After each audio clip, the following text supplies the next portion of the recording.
Smart takes, real stakes. The weekend starts now with BetMGM Game Day on Westwood One Sports. All right, here we go. It is BetMGM Game Day on the Westwood One Sports Network. Alex Gold, Austin Huff with you for the next 5 hours. Great to be with you. Brand new show here on the Westwood One Sports Network. This will be a lot of fun today. Not only do we have a ton to get to, Austin, but frankly, Austin and I, this is the first time him and I have been doing a show together. We've been getting to know each other over the last couple of weeks. A lot of planning going into what we hope becomes a great show here on the Westwood One Sports Network. But good morning, man. It's going to be a lot of fun. Looking forward to this. Good morning, Alex. Yeah, you and I are everyone listening right now, hearing our voices, is going to be getting to know us just as long as along the way as we are getting to know each other. So we do have to remember it's a marathon, not a sprint. I gotta really, and I've never run a marathon before. I'm not one of those guys, so I feel like I've really got to pace myself for the 5 hours that we've got in store. Yeah, you mentioned running, and I got nervous already. That is definitely not something I ever plan on doing in the future. We could talk about New Year's and New Year's resolutions. I can promise you, mine is not to run a marathon in 2026. Yeah. That is not on the docket whatsoever. I'm just happy if I could start getting back to the gym this week. Like, I was very close last night, Austin. I was telling myself I was having dinner and then I was going to head to the gym. Never made it to the gym. Okay. All right. So New Year, same you, I guess, right? Yeah, so far, man. So far, that's the track we're heading down.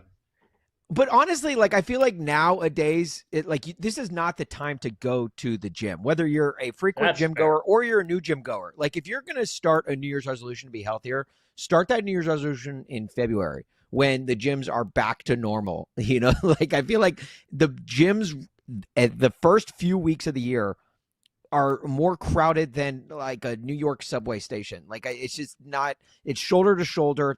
You're constantly asking, are you done with that machine? And it's just too much. So I feel like you need to, if you are listening to us right now and you have a New Year's resolution to get fit or to get healthier, start it February 1st.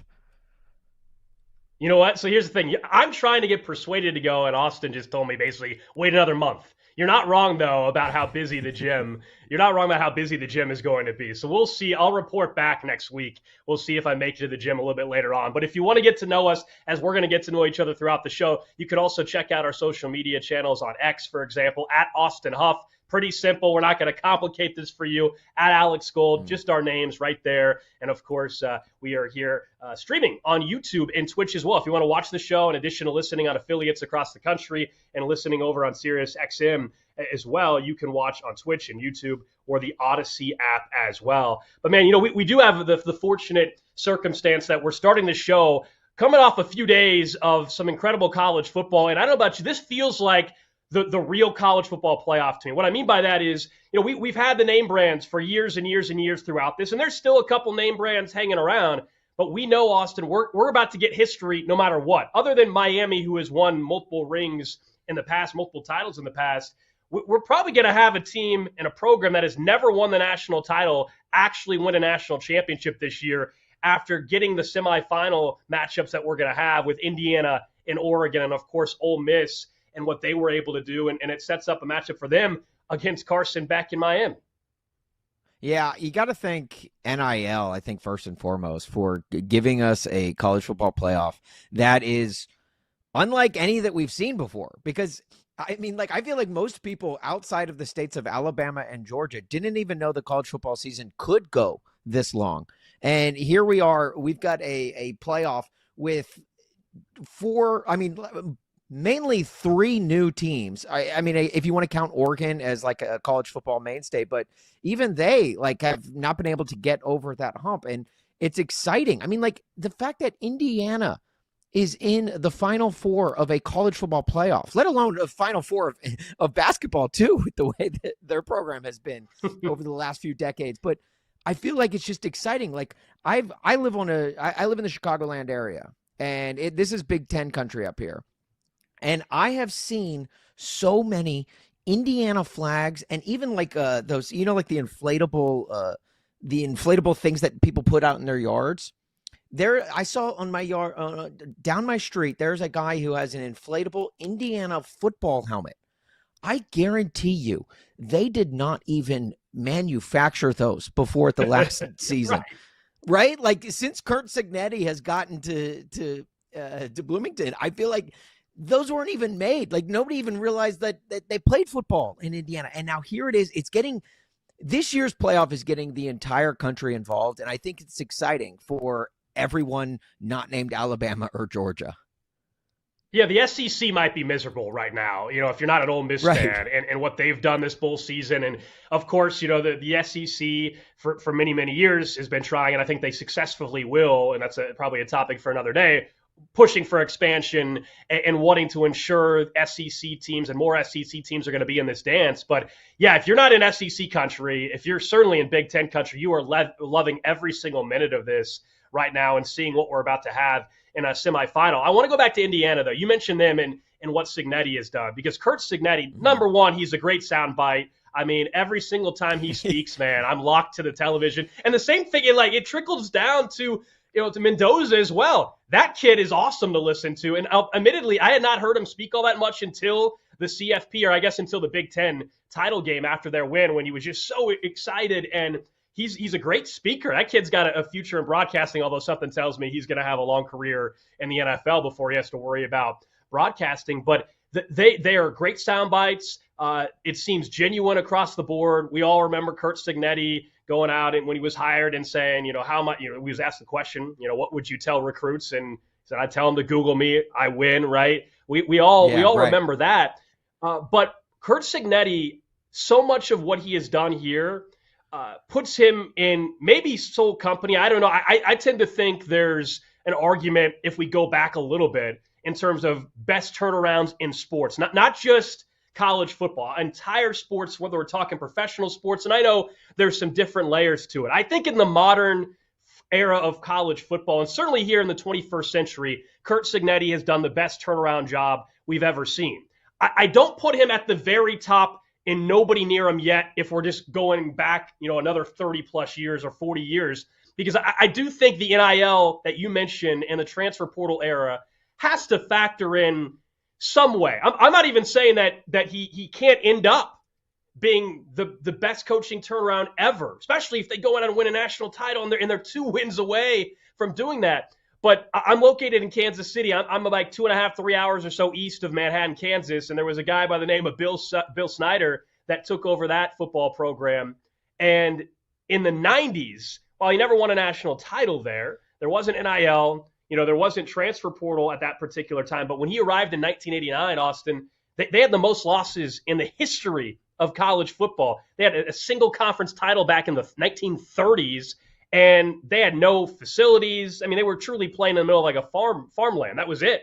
And they had no donors, no TV deal. So I think there's an argument to push back on it already being decided that Curt Cignetti is the author of the greatest turnaround we've ever seen. Yeah, I think a cow was playing slot receiver on those teams back in the day, if I'm not mistaken. Yeah. That's how literal Hoosier it was. I will say this, and I do think Indiana deserves all the credit, mainly because of the history of being so bad. The second most losses in college football history. Their Rose Bowl win was their first bowl win since 1991. I mean, goodness, like that is.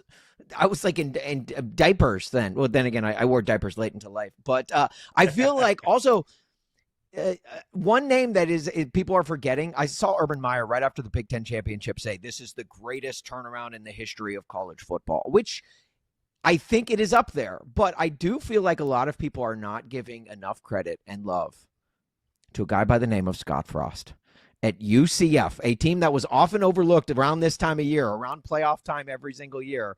Because he took a team, when he took over the job at UCF, that team was 0-12 under George O'Leary. Then they go the first year under Scott Frost, win 6 games, go 6-7, lose in the Cure Bowl. I think we all remember the infamous Cure Bowl of 2016. Legendary, but then the very legendary. next year, right? Then the very next year, he goes 13-0. And that was the team that was like, hey, they claimed the national championship. They weren't given a shot in the playoffs, so they claimed their own national championship. They go on and win the Peach Bowl that year. That one, to me, was a significant turnaround because you're talking in a 2-year span. You go from 0 wins, not even against a bad FCS team. And then the next year, or 2 years later, you're making arguments for why you deserve to win the national championship. Now, I know everyone in the Southeastern Conference is, gritting their teeth right now, just the mere mention of UCF. But I do feel like that is one of the teams that could make a run for Curt Cignetti and the job that he's done. However, I think with the history, the longstanding history of, 100 years of just losing football. They beat Penn State for the first time in their program's history this year. I feel like the things that Curt Cignetti is doing makes it a bigger deal, but I did want to mention Scott Frost in there. I hear you on UCF. I think the difference for me would be, group of 5 at that point in time. I know UCF is now in the Big 12, but group of 5 at the time. And then you highlighted some of the wins already for Indiana. This year alone, we're talking about wins against Oregon, and we just saw them beat Ohio State in the Big Ten title game. And then Alabama, you want to talk about is prestigious of a program, certainly in the last 25 years, but we go much further back than that.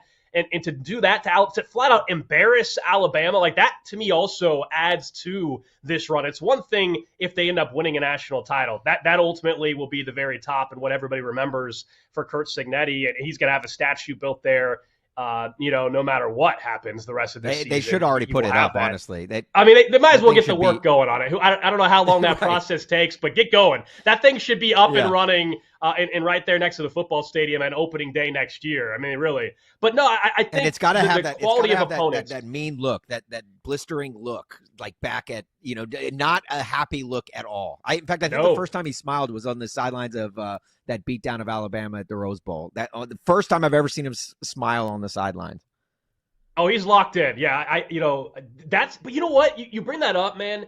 And I think that is also why, like, any worry of after the Big Ten title game and everybody was praising them, here we are, we're praising them again. The reason why they're able to be grounded is because of what you just said. Like, their head coach is not the type of guy that's going to let them just go out and after the 24-hour period, celebrate and tell themselves how amazing they are and, oh, everybody thinks we're now going to win the national title. And like, that's not their MO with that program. And it works. It fits. And of course, we all know he was part of the Nick Saban tree, or is part of the Nick Saban tree. And that's another guy that never looked happy on the sideline either. Yeah, right. So I think that's something Lane Kiffin revealed a lot about how on the day after national championship, Nick Saban was, getting on his guys to get back out there and recruit. They're like, guys, we're already behind every other program because we had to play extra football this year, like as if it was a bad thing to win a national championship, because he was already looking to the next thing. And I think Cignetti is that same way. And obviously the wins have followed Cignetti no matter where he has gone, from Elon to where else did he go after Elon? And then James to Madison, JMU. Yeah. And then to Indiana. And I feel like like when he says Google me, like it's true. This is a guy that I feel like before these last 2 years, even his first year in Indiana, I feel like most people couldn't have told you who the head coach at Indiana was because no one was taking him for real. And then it takes a 38-3 beatdown of Alabama in the Rose Bowl on the national stage for people. Nick Saban said on game day yesterday, he's like, all of my golfing buddies do not take Indiana seriously. They're like, we're going to kick the crap out of Indiana, right? And he's like, no, like they are a legitimately good football team. And you saw that just with the sheer dominance, the worst loss that Alabama has had in postseason history. That's a lot of bowl games.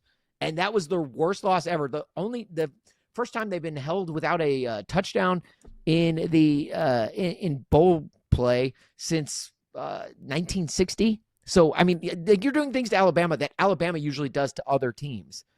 And so I feel like, I don't know. I think it's an exciting college football playoff for that reason. Yeah, NIL transfer portal, no doubt, has jump-started this, and it's something, to continue to watch with Cignetti. And I think that's why it is tough to compare the coaching jobs from Cignetti to whether you're talking about UCF, or I bring up Kansas State and Bill Snyder back in the day, or any other coaching job. Is you didn't have access to that then. That's not me hating on Cignetti by any means and what he's done. I mean, everybody else has access to the transfer portal, NIL, and he's the only one that's been able to do what he's doing right now. But I think it has clearly jump-started it.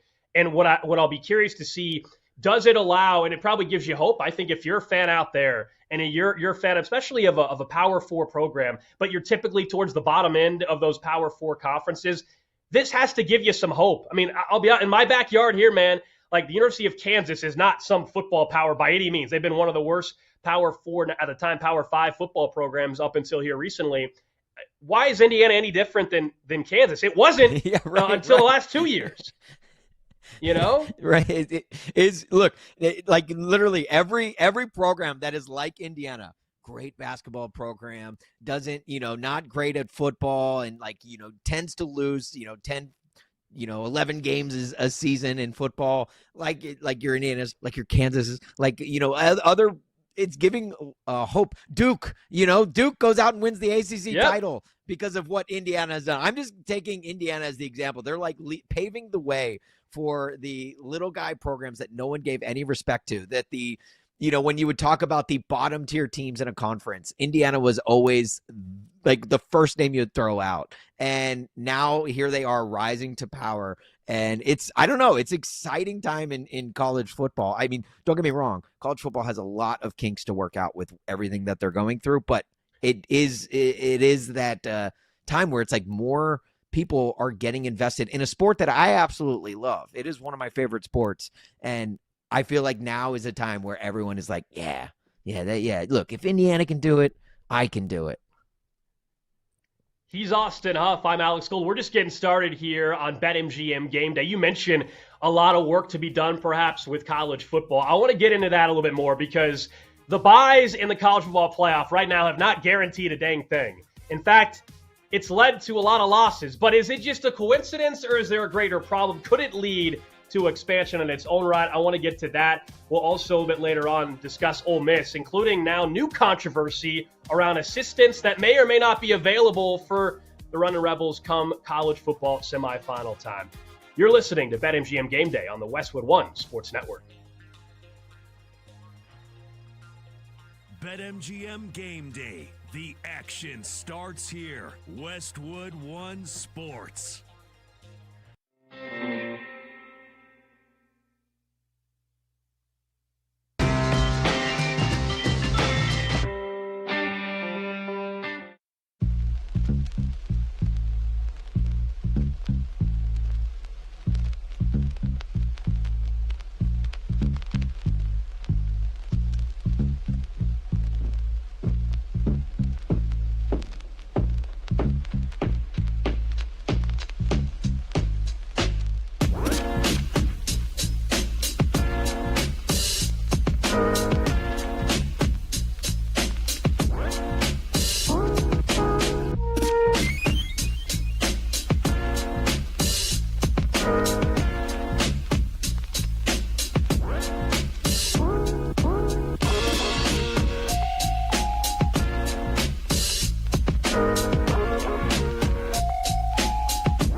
breaking down the biggest games and the smartest angles. This is BetMGM Game Day on Westwood One Sports. Down stop. They're showing pressure. Here it comes. Mendoza has time. Blows end zone. Caught! Touchdown, Becker!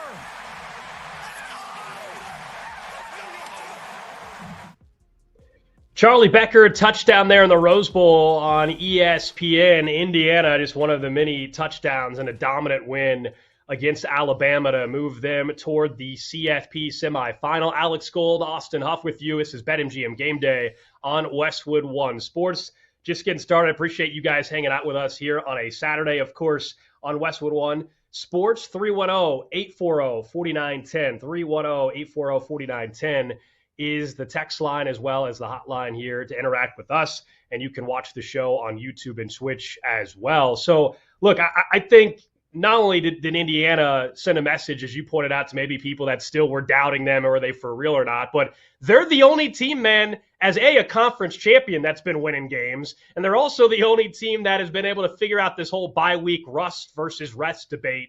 For them, it hasn't been a problem, which is why, I don't know about you, I think it's been very much overblown. This idea that the teams that get bye weeks just, all right, this is a problem. We've got to flat out fix it. Teams are 1-7 now coming up off of a bye week. The only win was, as I said, Indiana on Thursday. Perhaps, just maybe, Indiana's better than these other teams. Indiana was a favorite by more than a touchdown against Alabama. The 4 underdogs last year, that's right, they were underdogs that lost having a bye week. So I don't think this is truly a rust issue, other than if you want to say the opening drive, Austin, the opening drive, these teams struggle. The first quarter, no touchdowns in the 8 teams that had first-round byes. That part all here, but this idea that it's why teams are losing with the bye week, they haven't been the better team. See, I have to disagree. I do think the off time plays into it, because first of all, we're talking about college kids here. If we were talking about adults and in the NFL, full-fledged adults, then yes, I would be like, it's not an issue. It's just a lack of competition. In this scenario, though, we're literally talking about teenagers. We're talking about kids that like bathe with shower shoes and shower caddies, that literally still eat at dining halls. Yes, I do think that it does play a factor into it. And when you're off for 21 days, we're in this day and age of New Year's resolutions, right? And it takes 21 days to form a habit. 21 days, that was the same amount of days that the second round teams were off. That is almost an entire month without football. And it's not just that, if everyone was off, like bowl season, a lot of times we see a lot of sloppy play at the beginning of bowl games because it is the first time that they've played actual football in over a month. But when you've got teams literally that are playing within that 21 game time span, they're going to be fresher. They've gone through a preseason game, if you will. It is almost like they've gotten to get the cobwebs off, and now they are going to playing this team that has been sitting off for 3 weeks. So I personally, I do think that the time off does play into the fact that we have seen, 1-7 by the teams that have had a bye in the 2 years that we have had this elongated time off. I think it does play into it. So look, the 8 teams with the first round byes in the first quarter, no touchdowns, just a field goal, 0.38 points in the first quarter on average. I hear you with the layoff impacting the start of a game, but the game for a lot of these have not been completely over after one quarter. It's not like their opponent was out there and leading by a wide margin just after one quarter.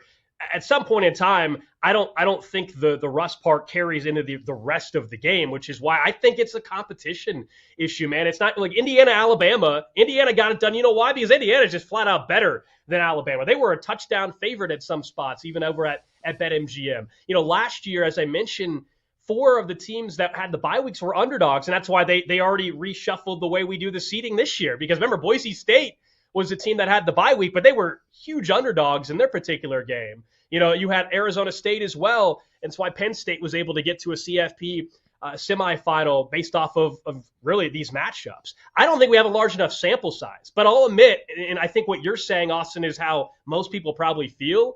and how the committee is likely to move forward, or at least the power brokers, I should say, in college football, which is they're going to use this as more reason why we need to expand, because we need to take care of how these bye weeks are situated. Because if you expand, then the bye week stuff doesn't matter anymore. You're gonna have more games, Right. and this will sort itself out. The way I would adjust it without expansion, honestly, would be, you know what, those teams that get a bye week, make those campus site games, please. Can you imagine if that game was in Indiana? Can you imagine? I know Texas Tech lost. Could you imagine if that game was in Lubbock? If Lubbock was hosting that game, the atmosphere would have been insane. Heck, we saw it for the opening round games. Yeah. I would have bought stock in the tortilla industry right away if Lubbock had a first home game. Like, I just think that now that's something you and I can both agree on, because, you know, I'm watching the Orange Bowl the other day, for example, and it is a second round, you know, a quarterfinal playoff game, and the stadium is empty. There is no vibes there. It looked like a Dolphins home game.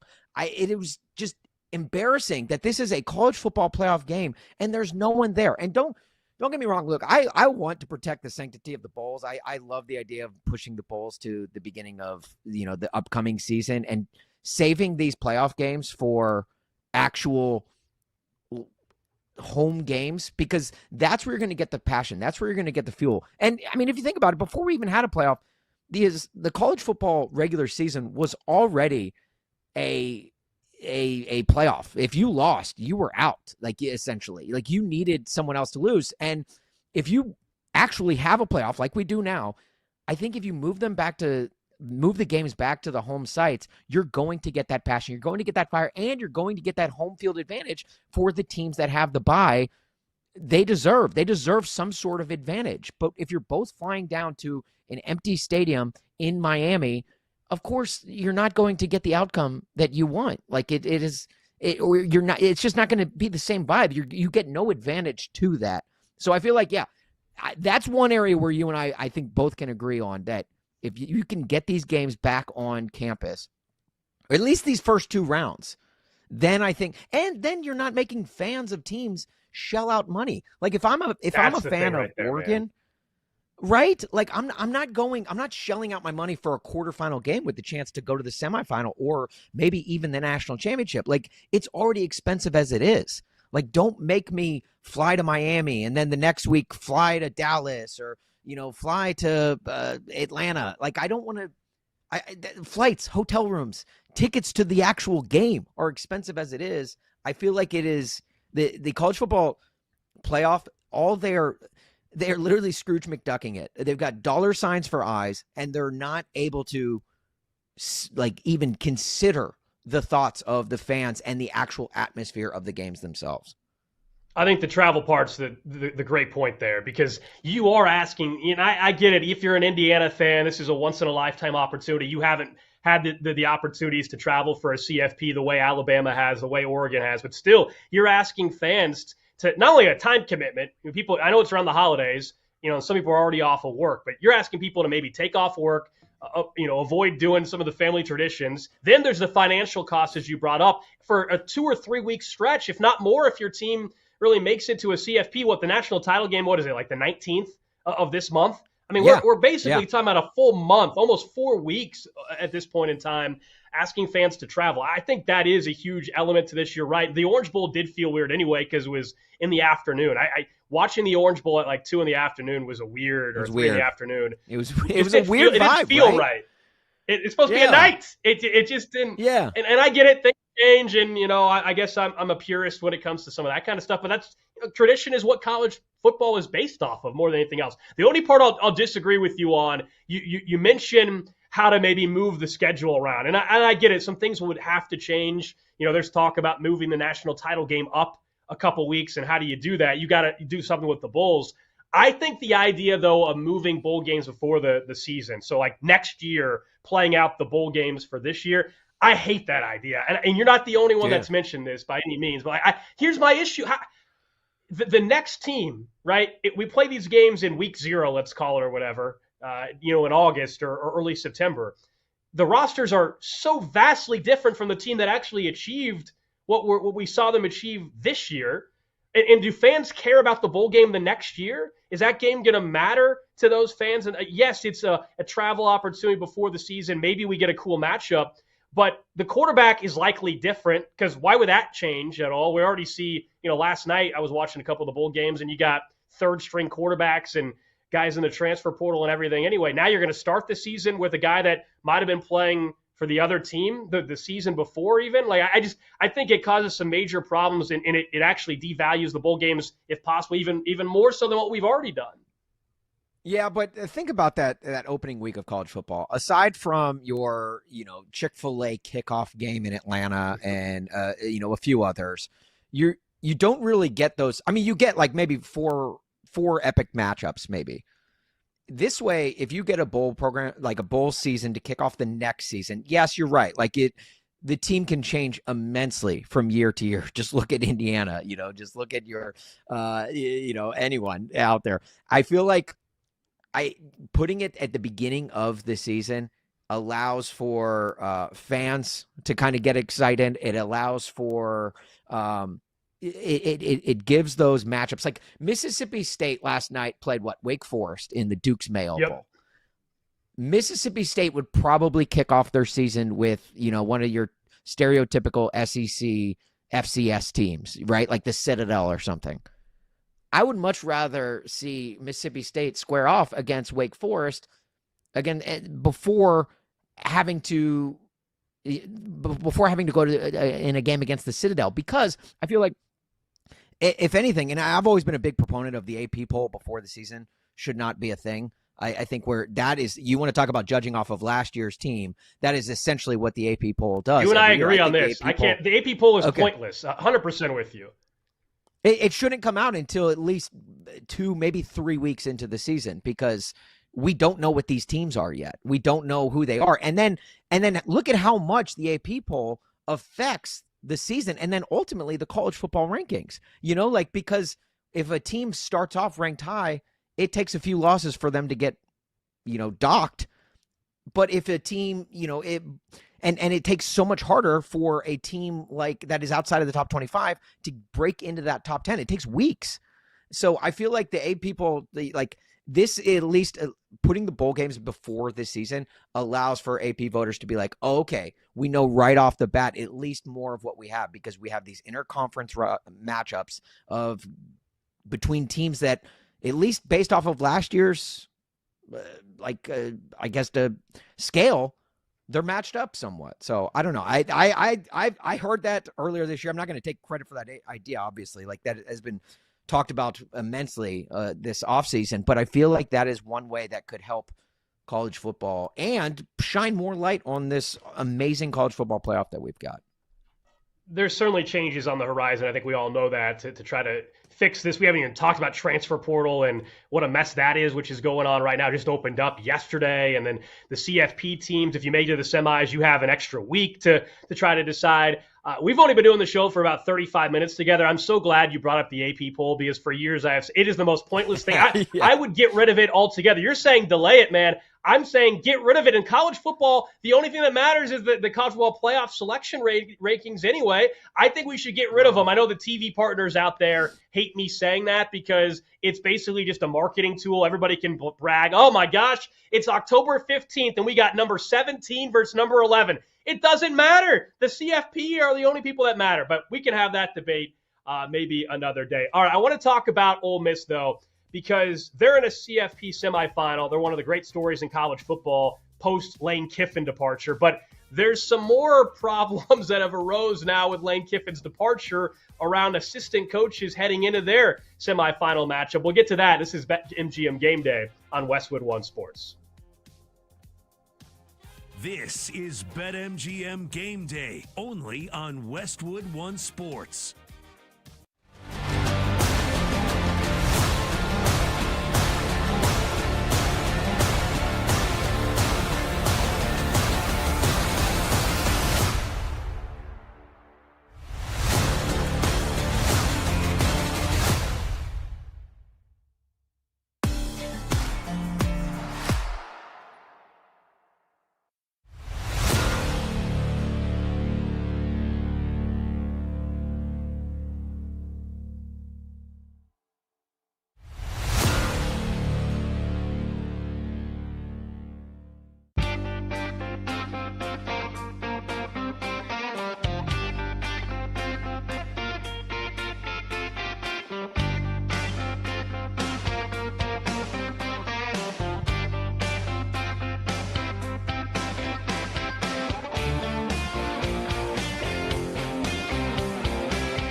The bets, the breakdowns, the big games. BetMGM Game Day continues on Westwood One Sports. Yeah, I mean, we're not really focused on like destiny or anything like that. We just want to play ball and have fun. A lot of people did doubt us before the season, and they still doubted us when, our coach left. So we just want to play ball and have fun, and I think that's showing right now. Trinidad Chambliss talking after the big win the other day for Ole Miss, and the best game certainly of the college football playoff quarterfinal, the win over Georgia. And we'll get to Lane Kiffin in a second, who of course is at LSU. And now there's more controversy involved in that decision because it's impacting some assistant coaches perhaps heading in to the CFP semis. Alex Gold, Austin Huff with you here on BetMGM Game Day. So nobody, I think, had their stock go up more than Trinidad, though, if we take a look at the quarterback performance. I understand Mendoza won the Heisman, and he's got a great chance to be the number one quarterback taken in this year's upcoming NFL draft. But Trinidad, we all know the story. It's a great one. D2 transfer from Ferris State. He won 2 national titles there. Now on the biggest stage of his entire life, he goes 30 of 46 for 362, 2 touchdowns. Some of the throws he was making big-time throws that you see from some of the elite playmakers at the next level. And so I think he is somebody that increased his stock moving forward. But when I look at Ole Miss, I don't know about you, the minute Lane Kiffin left, as much as we talk about Indiana being kind of this great story and the team that everybody's rooting for, Ole Miss is that team. If you told me we got Indiana and Ole Miss in the national title game, I know before the season, A, you would have called me crazy, Austin. B, you would have said, well, that's maybe not the sexy matchup. I'm kind of rooting for that because the fact that these kids are playing at that level while their head coach bailed on them, and I understand why he did, is a hell of a story, and they're an easy team to root for. Yeah. Wait, hang on real quick. I got to check. Okay, sorry. I was just making sure that Lane Kiffin didn't already take another job elsewhere. He is still at LSU. Happy to report. No, I feel like this is perfect for Ole Miss, this whole saga from start to finish, because I grew up in Nashville, Tennessee. All right. So I'm very familiar with the wealthy Southerner. And if there's one thing that wealthy Southerners love, it is a little bit of drama. And there is a lot of bit of drama going down in Oxford. Like if you're hanging chandeliers in your tailgate, then yeah, you love drama. And I feel like they hate it, obviously, because their team is in shambles. And they lost this head coach that was so great, gave them 3 straight 10-win seasons for the first time in program history, got them to the college football playoff, and then he just bounces out the door. It's playing out like a Real Housewives of Oxford right now episode. But I feel like Lane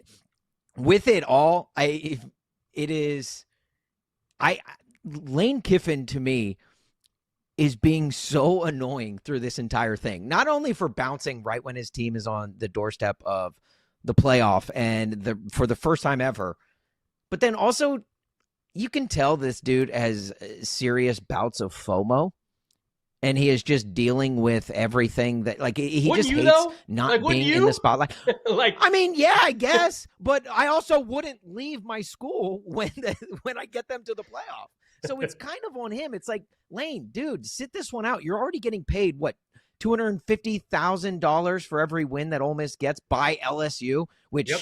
However, his agent worked that one out. My goodness. You just sit back and watch the games on the couch, and if Ole Miss wins, you get $250,000. Well done by him and his agent. But I just feel like, dude, if you want to be in the spotlight, don't leave for another school. You had your program in the spotlight, and now you go to a team like LSU, which I don't know if you've seen this graphic, but over the last, 4 or 5 years, has had the same resume as Minnesota, the Golden Gophers. So LSU, you leave Ole Miss, a college football playoff team, for essentially the Minnesota Golden Gophers. Yeah, look, you're right. That's why they brought him in, though, right? Is because those results are just simply not good enough with the resources you have at LSU. And so I hear you. Look, LSU, despite what Ole Miss might end up doing, and maybe they go and win the national title, LSU is a better football program, and I know you're not arguing against that, but I think when you look at LSU, the question I would have for Lane Kiffin, and it only can happen in college football, and you're right, which is your program that you coach, you're 2 wins away from a national title, and you're leaving for a place that the expectation is that you better win a national title in the next 2 years or so, or people are going to want your ass out there as well. That's just the crazy world of college football that we live in. I think he for sure is having FOMO right now, even if he's collecting a check. I know he made the decision late to stay and go to the women's college basketball game there, where LSU's got a top 5 or top 10 program this year instead of going to the Sugar Bowl.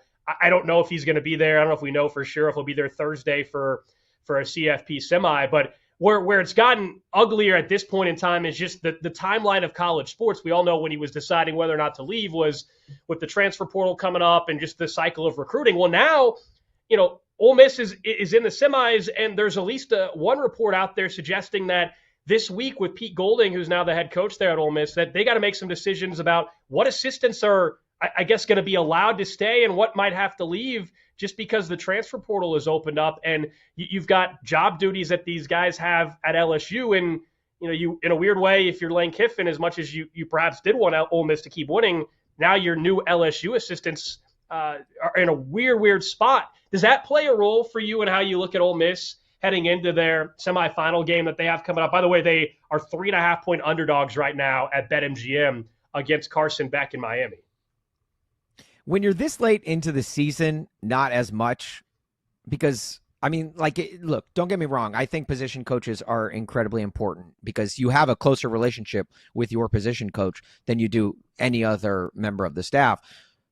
So when those assistants leave, I think you can mask that a little bit easier than you could if a Lane Kiffin left, like literally the CEO of your organization. Now, don't get me wrong. Pete Golding has done a tremendous job of keeping Ole Miss on pace and on track, and he's done. But I think he is the exception to the rule. I think if your head coach leaves, I think that leaves your program in shambles. And so when it trickles down to the position coaches wanting to bounce, that to me, I feel like you can mask it a little bit better, but it's not good and it's not great for Ole Miss. And it's a shame that they even have to deal with these challenges because, like going up against, Miami in a couple of weeks, that poses problems in and of itself. They don't need to also sprinkle in a little bit of, hey, who's going to cover the wide receivers or hey, who wants to coach the linebackers this week? Like that to me, getting a graduate assistant to, get elevated to position coach for one of the biggest games in Ole Miss's program history. Like that's not fair to Ole Miss. And it all stems from Lane Kiffin and his selfish desires. And don't get me wrong, like I understand the idea of taking a better job with more pay. And if I could get paid to sit on my sofa and watch college football games all day, I would do it in a heartbeat. Don't get me wrong, but it's just not fair. And it's not a good look. And this is coming from Lane Kiffin, a guy whose entire career has been built off of not great looks, right? I mean, he gets fired on the tarmac, he gets fired via PowerPoint slide from Al Davis, he takes, the job he does at FAU and then bounces for Ole Miss, which don't get me wrong. I understand the career ladder, but he's not unable to coach in the national championship game with Alabama because he took another job. Like it just feels like drama follows this guy every step of the way. And I hope LSU understands that what they got in this guy, because like, if you thought it was bad with Brian Kelly, I mean, you've got a guy that is going to bring so much lightning rod attention to your program, whether it be good or bad. So I don't know. I feel like, but to answer the question, I don't think having to mask for a position coach is as bad of a deal as what they've already had to go through. He certainly thrives off the drama. I think there's no denying that. That is for sure. But I'll say on the assistant, as long as Charlie Weiss Jr. is still there for Ole Miss in this semi coming up on Thursday against the Miami Hurricanes, then they're going to be fine. Now, it doesn't mean they're going to win, but in terms of anything changing, I think he's kind of the key right now. As much as Pete Golding is that current head coach and he's a defensive mind and all that, Charlie Weiss Jr., his stock, I think, has gone up drastically over the last couple of weeks as well. I mean, he was probably already on a pretty good fast track to become a head coach at some point in the very near future. He's going to be the OC, as we all know, at LSU when this is all done, whether it's this week or 2 weeks from now. But But this run and the offense looking just as explosive, them being just as aggressive, their quarterback, of course, playing at a very, very high level, that all bodes extremely well for Charlie Weiss Jr. I think that's probably the guy that looks the best in this entire thing right now. Yeah, and I'll say this. If you're a box score warrior, I mean, you just look at the stats for Trinidad Chambliss, 362 yards, 2 touchdowns. Like, that alone is great. But if you actually watch the game, he played so much better than even that amazing box score. Like, I mean, it was like we were watching intramural games, or like games in your turkey bowl. Like, nobody could bring this guy down. His escapability and his video game playmaking ability. Yeah, Alex, you work in Kansas City. There was some Patrick Mahomes-esque to some of the plays that he was making that game, and it was. I feel like I'll be honest. I've always thought Trinidad Chambliss was a great quarterback, but when you put him on a stage like that and he plays that well, that to me, he jumped another echelon for me personally. And so I feel like, okay, yeah, now my head is turned. Trinidad Chambliss is him, essentially. And, of course, he was not the starting quarterback back in week 1. Remember, that was Simmons, who now is entering the transfer portal. And by multiple reports now, it sounds like he's likely to end up at Mizzou and play for Eli Drinkwitz and the Missouri Tigers. That's the expectation, at least at this point in time. Current odds, if you were wondering, for the national title right now over at BetMGM, Ole Miss, the worst odds of the 4 remaining, plus 570. Miami, their opponent, plus 330. Oregon, plus 320. And no surprise, at least now, was a surprise months ago, but no surprise now, Indiana, the favorite at plus 128. He's Austin Huff. I'm Alex Gold. At Austin Huff, at Alex Gold on X if you want to give us a follow. Brand new show here on Westwood One Sports. We appreciate you guys hanging out with us. We're going to go up a level, though, coming up next. I want to talk about the NFL. Yeah, we've got 2 games today with massive implications for seeding, for who maybe wins the NFC South as well. But there's a quarterback out there that I think has more pressure than anybody else in the NFL. We'll tell you who that is. And could it also lead to some changes with his head coach? That is coming up right here on BetMGM Game Day.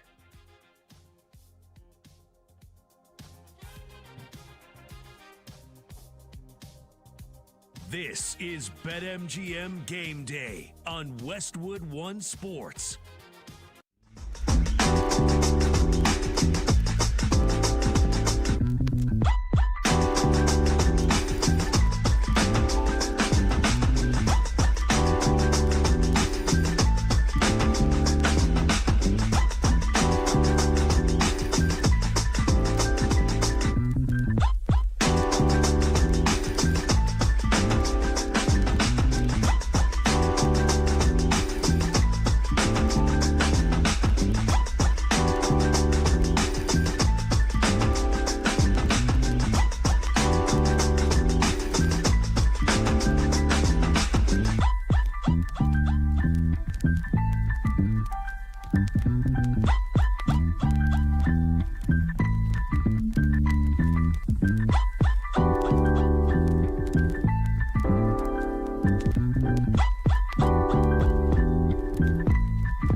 Smart takes, real stakes. The weekend starts now with BetMGM Game Day on Westwood One Sports.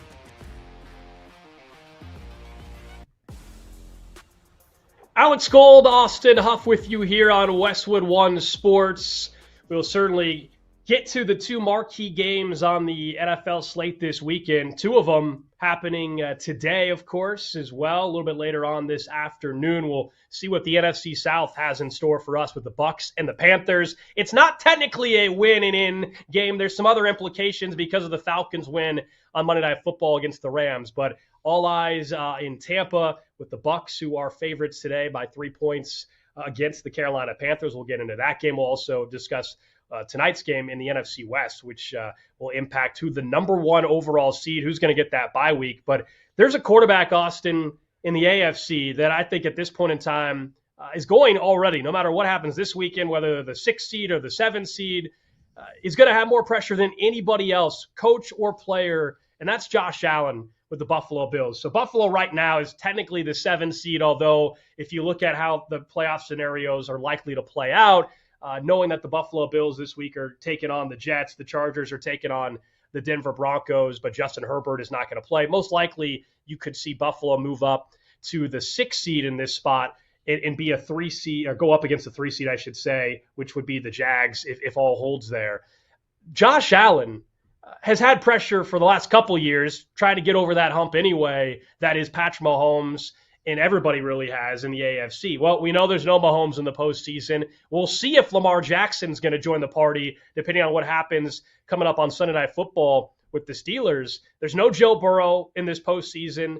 Everybody else, man, either inexperienced or just a veteran at this point in time in their career. I'm talking about Aaron Rodgers, if he gets in, that probably nobody expects to go on a run. So this is make or break, legacy-wise I'm talking at least, I think, for Josh Allen this year, right? It's Super Bowl or bust easily. Yeah, the yellow brick road is paved for the Bills this year. And all he has to do is follow it, right? All he has to do is just not go off course. And in the echelon of Bills quarterbacks, to me, it goes Jim Kelly, Josh Allen. And Jim Kelly is up there because, obviously, you go to 4 straight Super Bowls. He lost all of them, but he went to 4 straight Super Bowls, which is unheard of. Josh Allen hasn't even made it to 1 Super Bowl yet. And I think that he will always, that pressure will only build and get bigger and harder and tougher for him mentally as much as it is physically, the deeper he goes into his career. And the way they ended that game against the Eagles the other night, I feel like was probably the best possible thing for Josh Allen, because not only was it a Bills loss to kind of reset their minds and to realize, oh, hey, we are susceptible to losing, especially to other good playoff teams. But I think it was just as much important for Josh Allen for the Bills to lose on his mistake at the end of the game, because it was the play was there, the call was right, going for 2 was the decision to make, but Josh Allen just couldn't make the throw. And to me, that it felt very similar to, I'm going to go all the way back to 1985, the Chicago Bears. They were one of the best teams in NFL history. They're cruising, they're 12-0, and then they go into a Monday night game in Miami, where they lose to the Dolphins in the Orange Bowl. And it was like, oh, crap. Maybe, this is a get-right game. To me, that's what that throw was to Josh Allen. It was like, all right, hey, you got to get right, because after Week 18, if you miss that throw again, you're done. And the pressure and the voices in your head only grow louder. So I think it was actually probably a blessing in disguise for the Bills to drop that game, especially to drop it in the way that they did. So look, Josh Allen, I'm with you and clearly on the pressure and the legacy aspect of what he has to do in the postseason. But here's the thing: I'm not worried about what he's going to do in the playoffs. He's not been the problem. He's got 7 wins in the postseason. His losses, right. He's 0-4 against Patrick Mahomes. Yep. And go back through each one of those games. These are not games in which Josh Allen had poor performances and made all these mistakes. And I understand in today's day and age, it's so simple. We We just simply look, hey, did you win or not as the quarterback? And you're not as good as this guy. And look, I still would take Patrick Mahomes over Josh Allen. But Josh Allen has played great in those losses. It's been defensive issues. It's been head coach Sean McDermott having problems. That's actually who I think is interesting in this entire conversation too. Yeah, the pressure is on Josh Allen because we get into the legacy stuff and it's like, hey man, if it doesn't happen this year, when is it going to happen? I would say that if it doesn't happen this year for Sean McDermott, should you be the head coach? If you have an early exit, should you be the head coach after this season? We know Josh Allen's not going anywhere. At some point, you got to look at the head coach. That to me is the biggest reason why the Buffalo Bills have not gotten over the hump. The reason why Josh Allen has not gotten over the hump is not because of Josh Allen. It's because of his head coach. If we're gonna pinpoint any one reason, Josh Allen, the list is Patrick Mahomes is 1A and 1B would be Sean McDermott. Okay, so if the Bills go into the playoffs, which they're going to, let's say they win their wild card round and they lose a divisional round game. Is Sean McDermott, is he getting the axe from Alex Gold? Is at GM of the Buffalo Bills, Alex I don't think Gold? He will.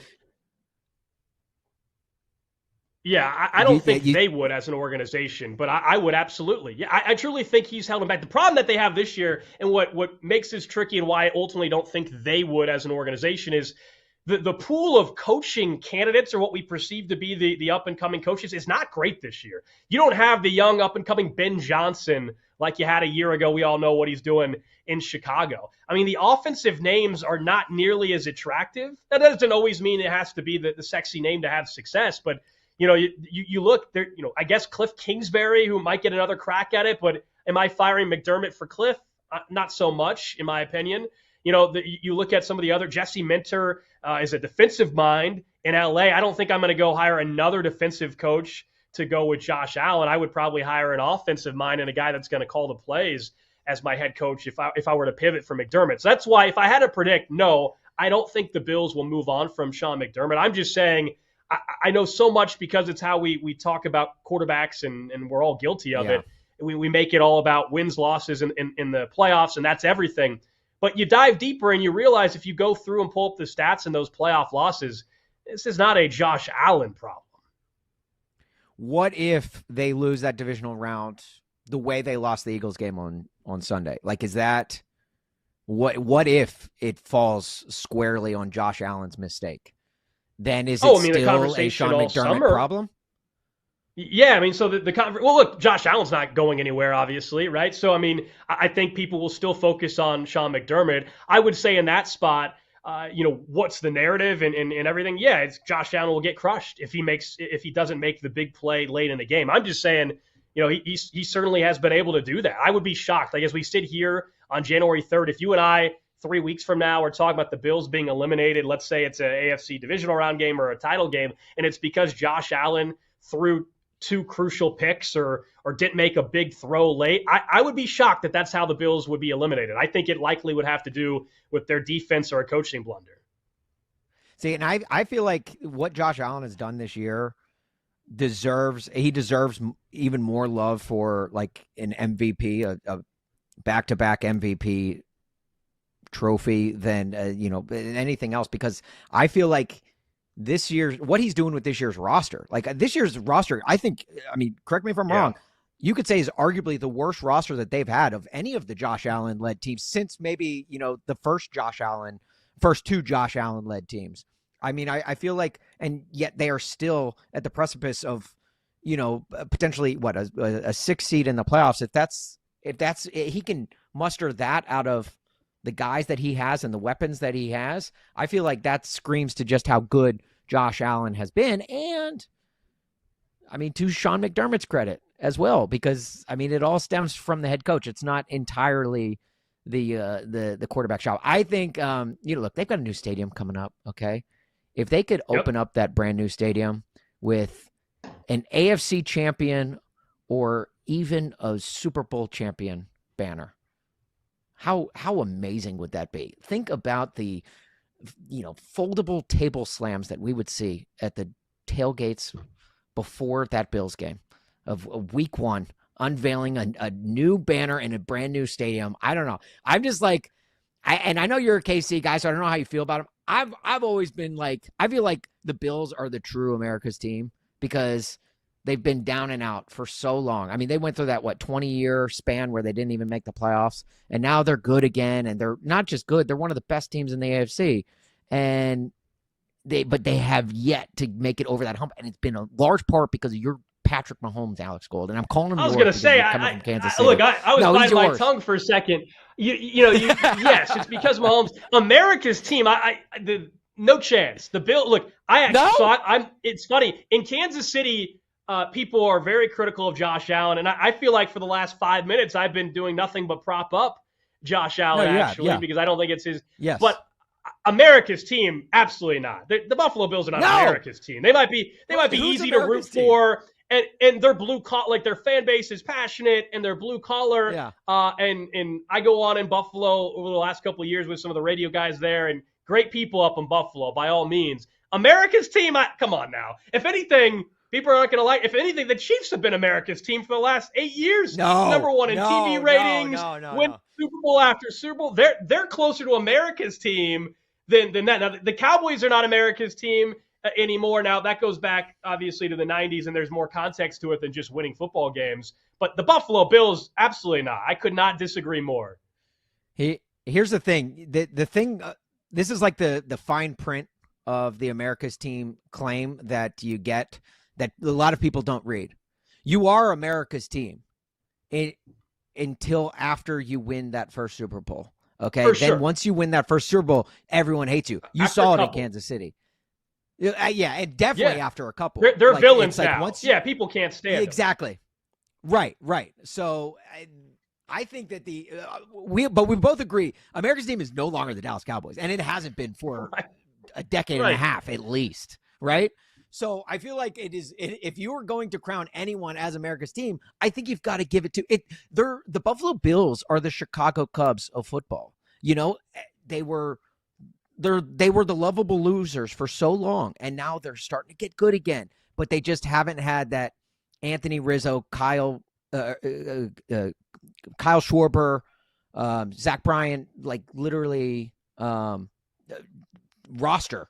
You know, the Javi Baez's. You haven't had that yet. Sure. And until they get that, they will always be they will be America's team. I think America is rooting for them, if I'm not mistaken. Unless you're, of course, a Jets or a Patriots fan or anything like that. Like, unless you're a direct rival of the Bills.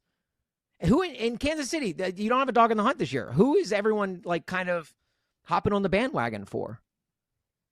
Yeah, I mean, I think a lot of people in Kansas City would say an NFC team. You know, I think a lot of people in Kansas City would just go towards an NFC team and say, look. But at the here's why in Kansas. So I think Josh Allen's incredible. To me, he's clearly the number 2 quarterback in the NFL.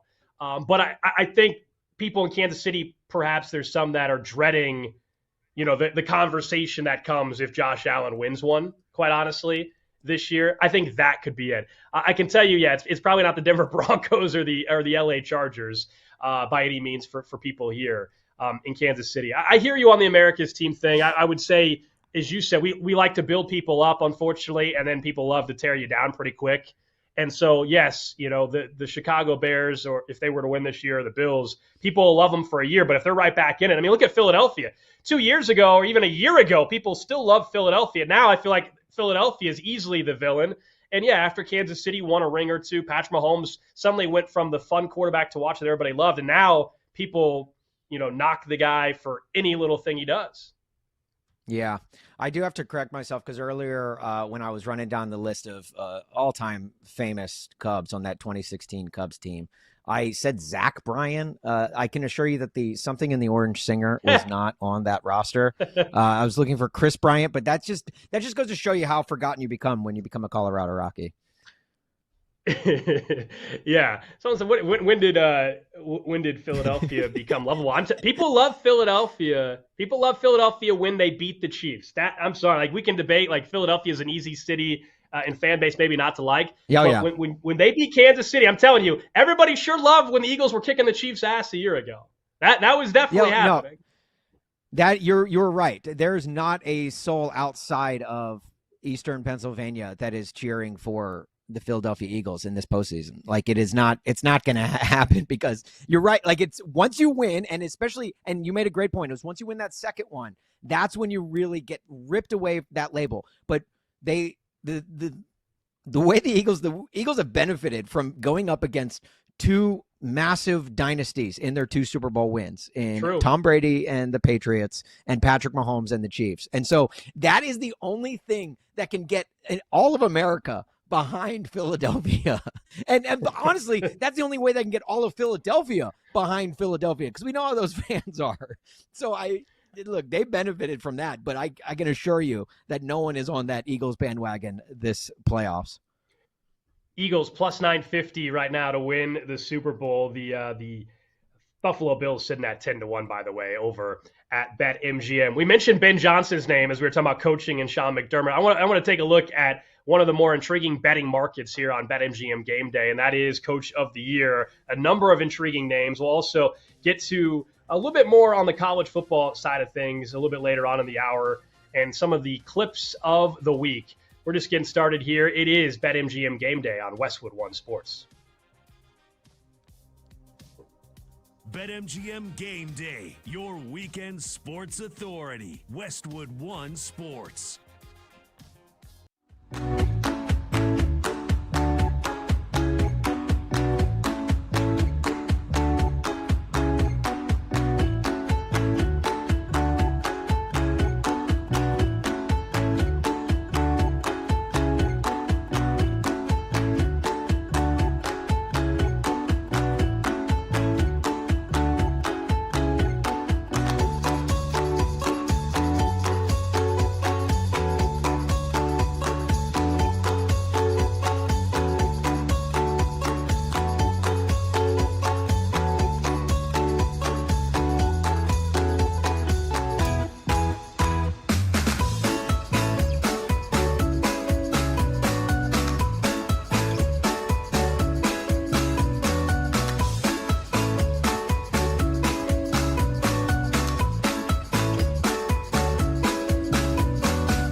sports conversation rolls on with BetMGM Game Day right here on Westwood One Sports. Alex Gold, Austin Huff with you here on Westwood One Sports. You can check out the show on the Odyssey app, odyssey.com. Of course, over on SiriusXM channel 375, the Westwood One Sports app. And if you want to watch the show as well, you can check us out over on YouTube and Twitch, at Austin Huff on X, at Alex Gold as well. We'll keep talking NFL because as much as we were discussing, Sean McDermott and the Buffalo Bills and what may or may not happen depending on their success this year in the postseason, there's multiple coaches, some that are in their first year, some that have been around for a bit, that have put together some unbelievable coaching performances. It's why the Coach of the Year market over at BetMGM, I think this has been as intriguing as we've had in a very long time.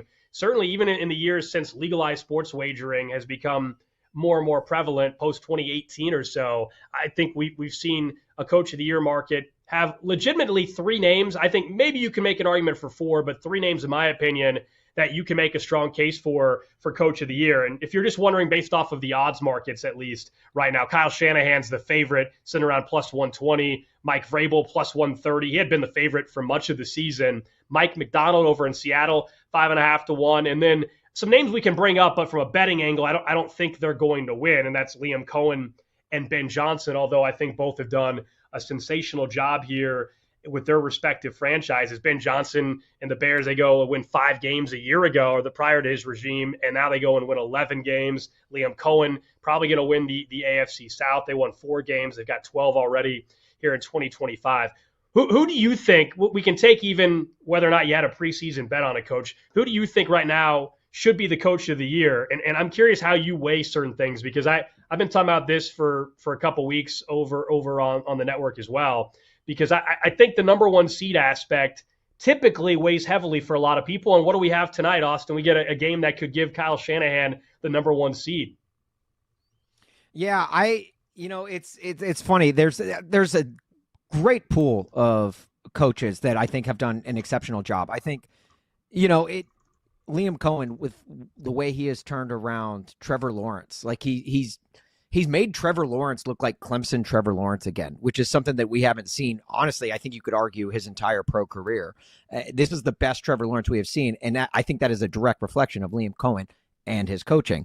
Ben Johnson, the fact that you're winning in Chicago, despite everything that the McCaskies tried to do to not make that franchise a winning product. And even still with the stadium drama that has come up throughout the season this year, despite their winning, I think Ben Johnson, the job he has done, and he has brought life to, I'm coming to you from Chicago. This city is abuzz right now because of the job Ben Johnson has done. And I'm not just saying that because he takes his shirt off in post-game pressers to get hot dogs for the entire city. Okay. That helps. Sure. So not only is he feeding wins to the city, he's also feeding hot dogs, which is great. But I think that Kyle Shanahan is you said he was the leader of the betting odds, some right? books. Like so BetMGM has Mike Vrabel as the favorite. Some other books have Kyle Shanahan as the favorite. So if you shop around a little bit, you can find a better price. To me, I think it speaks more. What Kyle Shanahan is doing to me speaks more to the actual title of the award, Coach of the Year, because I think the coaching that he has done in San Francisco is far and above better than the Mike Vrabels, the Liam Cohens, even the Ben Johnsons. Like, I feel like what he is doing in San Francisco, because not only is this a Niners team that won 6 games a year ago, but this is a Niners team that has dealt with an injury at just about every position on their roster, and significant injuries. And yet he's been able to keep the train on the tracks. I view Kyle Shanahan's job this year as like Spider-Man in that one scene, where he's shooting off the webs and he's trying to keep that subway train from going off of the tracks. And he's holding on with all of his might. That is what Kyle Shanahan is doing with the Niners this year. I just think that to me is true coaching, is when you can get replacement players to step in and to not skip a beat. That's all coaching. And I've been thoroughly impressed with Kyle Shanahan, because it's like the Niners are like a gnat or like a cockroach. Like you crush them And then you're like, okay, well, they're done for. They lose George Kittle. Oh, they're done for. They lose Bosa. They lose Brock Purdy. They're done for. No, they've stayed on the track somehow. So that, to me, I think Kyle Shanahan should be the number one betting odds favorite, and I think he should win the award. I think the number one seed tonight, should be a huge swing for anybody that's on the fence. Remember, because of how tight this thing is, we kind of have to nitpick. Normally, some of these things may not have factored in and mattered as much, but it doesn't have to be an end-all, be-all, hey, you get the number one seed, you should be coach of the year. That's not my argument, but I think this year, if we're going to debate Vrabel and Kyle Shanahan, for example, that has to matter, right? A Denver Broncos team is going to be the number one seed in the AFC. The 49ers, if they get a win, are going to be the number one seed in the NFC. And you laid it out there. Fred Warner, add him to the list, man, too, of another guy that's been injured. What Kyle Shanahan did with Mac Jones, and he's done this with other quarterbacks, and Mac Jones is probably going to get traded this offseason and get a nice deal and have an opportunity to start somewhere because of what Kyle Shanahan was able to do. I think even Sam Darnold, I know everybody looks at Darnold from what he did in Minnesota and now what he's doing in Seattle. But remember, Sam Darnold was there with Kyle Shanahan in San Francisco. I actually think that's what really kind of turned his career around as well. So Shanahan gets all the credit. I think if he gets the number one seed, he would have my vote. If he doesn't, then Mike Vrabel, to me, still has a very, very strong argument. The one knock that people will use against him this year will be the schedule. Now, that's not his fault. The schedule is the schedule. But if we're going to nitpick, it's one of the easiest schedules we've seen in NFL history. It really is. Like, that's not even like hyperbolic. It is truly one of the easiest schedules we've seen a team run through. But a year ago, when Gerard Mayo was the head coach, we saw with that same quarterback what that team looked like and what a disaster it was. His number one weapon this year is Stephon Diggs, and Diggs having a great year, but that kind of came out of nowhere.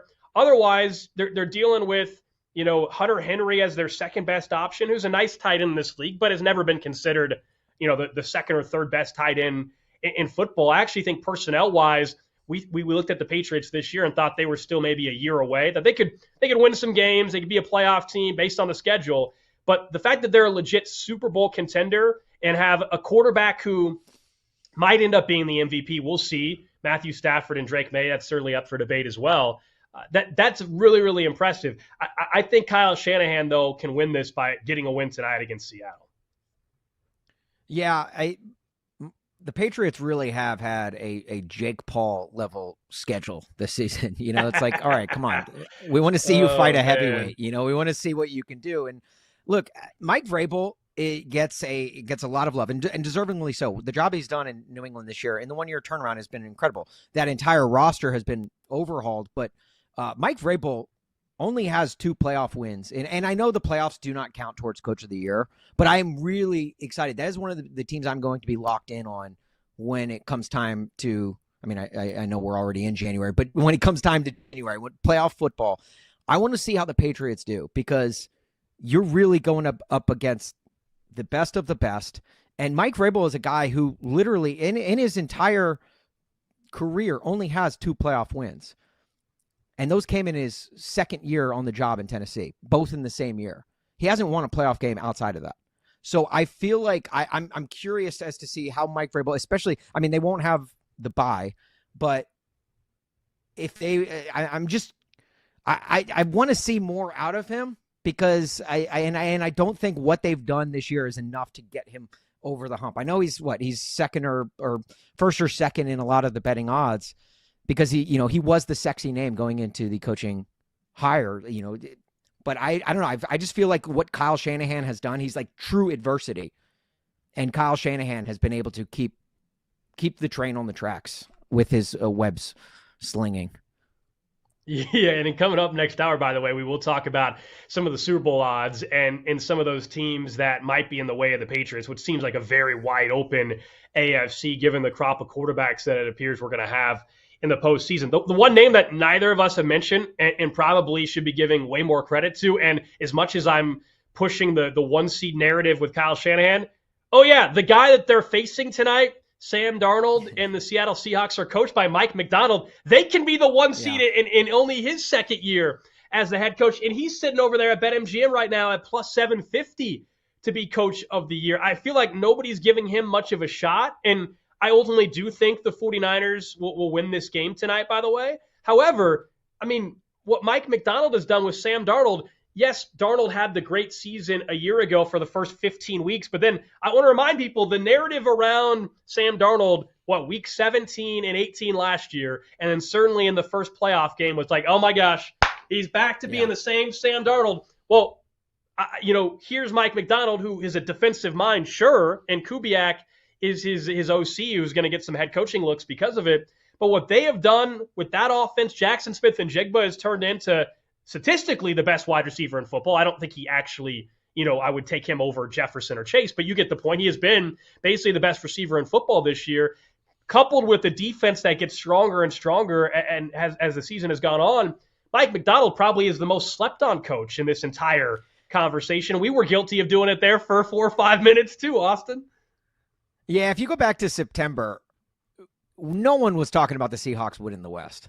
It was the Niners, and then maybe the Rams, especially with Devontae Adams and the sexy signings that they made. I feel like what he has done. Yeah, you're right. It is the most slept on coach in the entire NFL, because it is the fact that he not only has them in the conversation for the playoffs, but the fact that he has them in the conversation for the 1 seed is phenomenal. And another name too, the Coach of the Year award never gives love to guys like this, but I think another name that people should get more, or another name that should get more praise, is DeMeco Ryans in Houston, because that team was careening off a cliff. They had already Thelma and Louised it off of the cliff, and they were somehow in midair. He was able to land that car safely and make it to the playoffs. Like, I feel like what the Texans have done, that will never get factored into the Coach of the Year, but the mid-season turnaround where it's like, oh, hey, I talked about why I thought Kyle Shanahan should win it because of all the adversity he has faced. You can't face more adversity than losing starting off. What was it? Like, it was, I think they were 0-3. They were 0-3. Yeah, right. And what's the stat that we always hear? 0-3. You never make the playoffs at 0-3. And here somehow the Texans made a run for the division. So I feel like DeMeco Ryans should get more love. He won't. But Houston, I got your back. What he has done in Houston to turn that season around and make it exciting deserves more love. No, he's done a hell of a job. I think the tricky thing with Coach of the Year market, at least on the betting end, and you're right, it's if the expectation is already for you to win the division or to be a 12-win team, it is almost impossible for you to win. I mean, this is the same thing we would say about, a guy like Sean McVay, Andy Reid, Bill Belichick for all those years in New England, and why I think Belichick won Coach of the Year twice. Andy Reid's only won it once, and it's because they're expected. And Houston was the divisional favorite this year, and it looks like Jacksonville, we'll see, depending on how everybody thinks it plays out, it looks like Jacksonville might win that division. And so Liam Cohen wasn't expected to win the division. That's why we're talking about him being a candidate.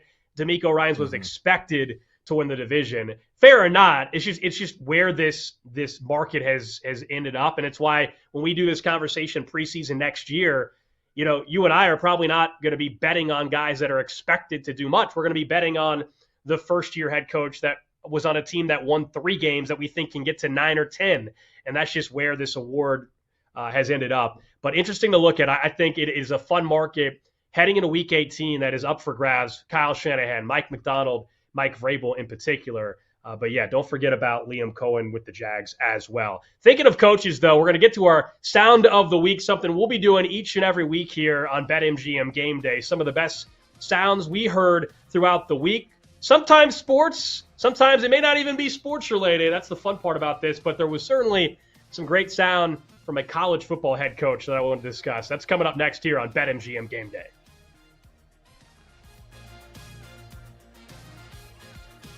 You're locked into BetMGM Game Day, Westwood One Sports.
The bets, the breakdowns, the big games. BetMGM Game Day continues on Westwood One Sports.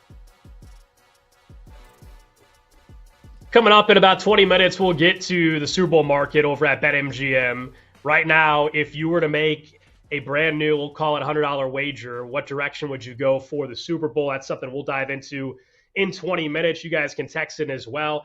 310-840-4910. It is that time of the show, though, here on Westwood One Sports, where we get to the sound of the week. And we start, Austin. We start with Curt Cignetti, who, man, he might be part of this segment in college football season every single week. Yeah, we might have to name this segment after him. It's the Cignetti Sound of the Week, I think, is because he's going to be a mainstay. He's the house band for the Sound of the Week that we've got. And I feel like he kicks us off in a great way after just absolutely shellacking the Alabama Crimson Tide in the Rose Bowl. And going to the semifinals, how would you describe the turnaround and what you've been able to build in a short period of time? It'd be a hell of a movie.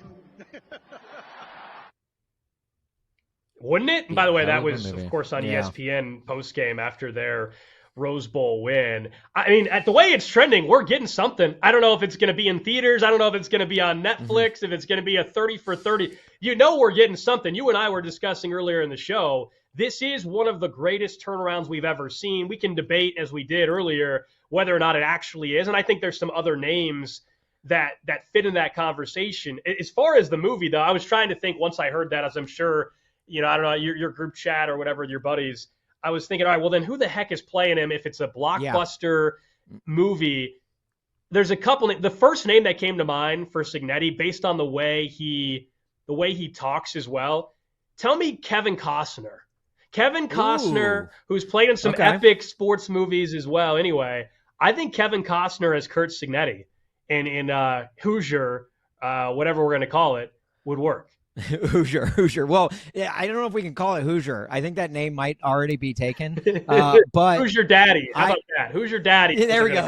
Who's your daddy? Yeah. The Curt Cignetti story. I think. Look, I'm a big movie guy. Okay, I absolutely love this. I'm a former seat filler at the Academy Awards. Okay, I love movies. Wait. So hold on. You can't just throw that out. You can't just throw that out there and move on. What do you mean a seat filler? Are you serious? Yeah.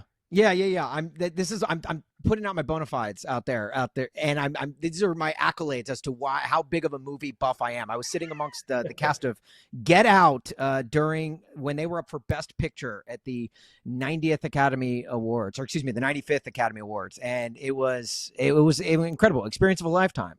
But I have thought long about this movie that Curt Cignetti is basically pitching to Hollywood, and it has. It's funny that clip came from ESPN because this is Disney movie written all over it, mainly because of the quarterback that they've got, Fernando Mendoza. He speaks like a cat, like he was straight from a casting call of High School Musical. That Heisman Trophy acceptance speech that he gave was like, gee, it sounded like a Disney cartoon. It's like, gee golly, it was hard work and everything that got me up to this. And this is not a shot at Fernando Mendoza. I absolutely love the kid, and I think he's a great example.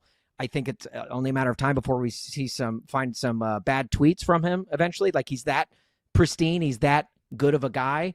But I do think this is a Disney movie through and through, and I cannot wait to see it in theaters. I'm going to be one of those people like the Star Wars honks back in the day, camping out in front of the movie theater when this movie hits my local AMC. Yeah, look, I think you're right about the Disney angle. I think it might be a Disney vibe for this entire story. Yeah, so I'll go Costner on the actor for Cignetti. I don't know who's playing Mendoza at this point in time. I'm not sure. The actual movie timeline, you know how this is. They're going to rush this thing out. I bet you we're about 2.5 years, no more than 2 years away from this coming out too. Yeah. What about Christian Bale for Cignetti? He's a great method actor, and you throw a little makeup on him. He can gain weight or lose weight for a role, and I just feel like Christian Bale would make a great Cignetti, just with that. I guess they can make him look a little older. They can make him look a little older because I was gonna say he doesn't look old enough, but you're right. Right. That. Give him that buzz cut. If he can be, this is a guy who played Dick Cheney and then lost all that weight for The Machinist. I feel like he's got range, and I would love to see Christian Bale take on Kurt Signetti. Somebody tweeted yesterday when I was throwing this out there to me, and I'm trying to picture that. They said Bill Murray, and I'm trying to picture Bill Murray. That's almost too old, I feel like. Yeah. I mean, if you had Bill Murray in his heyday, for sure. Yes. Like Groundhog Day, Bill Murray. Yes, he could definitely play. In fact, he would make a great Signetti. But I feel like we've kind of passed that prime at this point. Yeah, I think it'd be problematic. It's funny, you were joking about sitting out at movie theaters, though. Man, on New Year's Eve, I was one of those people that went to watch the Stranger Things finale. So, of course, I could have watched it on Netflix. I did. I went with some buddies. I would recommend it to anybody. One, I'm not going to spoil Stranger Things. Don't worry. We can talk about that later. But I think the idea of going to a theater for a series finale, one that you've been watching for 10 years, I couldn't recommend it anymore, man. It was awesome. It was flat out awesome to experience it at a theater. So I was definitely that person, crossing over to midnight on New Year's Eve in a movie theater. Could you imagine Sopranos finale in a theater? It just goes dark and you're like, do we leave? That's it? Yeah, that would have been an epic one to watch. I mean, yeah, people have booed, you think, at the end of that, if that's how it played out? I mean, obviously that would have been, people were clapping during Stranger Things throughout. Are you good with that? No, that is one of my biggest pet peeves in the entire world. Like people that clap in movie theaters are the same people that clap on planes when it lands. Like, why are you? Oh, well, that's why. That's even worse. I almost even understand clapping when the plane lands more than I understand clapping in the theaters. They're not there. The director, the actors, no one is there. What are you clapping at? You're clapping at a wall. Bingo. You're not on Broadway at a live musical where they're like a standing ovation. Nobody's hearing it. So it happened 3 or 4 times. Now that I know you're a movie guy, we can have more conversations. You were a seat filler. I was randomly in a Hallmark movie. We've got a lot to get caught up on. Oh, there we go. Yeah. We have so many bags to unpack. We're just getting started. We're only 2 hours into the new show here. Austin Huff. I'm Alex Gold. At Austin Huff there on X, at Alex Gold. All right, let's continue to go through some of the sound of the week because Lamar Jackson looks like he's going to play. They're trying to win the AFC North. Here's what Lamar had to say about last week's game, that Browns-Steelers game. Recognize, now Sunday against Pittsburgh is meaningful. I didn't watch the game. No? Nah, I didn't want to jinx it. I just wanted to find out what happened after. How about when you learned? What were your emotions? What did you think? Let's go. He, of course, did not play for the Ravens that week earlier, the game earlier, and then Browns get the massive upset against the Steelers, which is why we get an AFC North showdown coming up on Sunday Night Football, the final game of the year to decide who is going to move on to the postseason. And we can get into that game more particularly, how we're going to bet it, et cetera, coming up later on in the show. But I actually believe, like, some people are like, there's no way he didn't watch. Just getting the vibe of Lamar Jackson, I totally believe that he was not watching the game and that he's superstitious. I believe him 100%. Yeah, and I don't know how what I would do in that situation. Like, I'm trying to think, would I watch the game? And I'd like to think that I would, just because I think there's something to be gained from watching the team. Well, I know, obviously, one of the two teams, you're going to be facing the Steelers for a chance at the playoffs the very next week. Like, I would want to get any strategic gain as I possibly could. And, I think back to, players, like if I'm a quarterback in the NFL, am I watching Patrick Mahomes play? Personally, I think I would watch because I want to emulate greatness, right? Look, we work in radio, sports talk radio. I mean, you listen to shows that you think are great, right? Like, you want to emulate what you think is good. And I don't know. I just feel like I would personally do that. But yeah, I believe Lamar Jackson when he says, I didn't watch, because why would he say he didn't watch if he did have it sneakily on in the background? It's not like, it's a Bravo reality TV show that he's scared to admit that he watches. It's been fascinating the last couple weeks anyway for Lamar.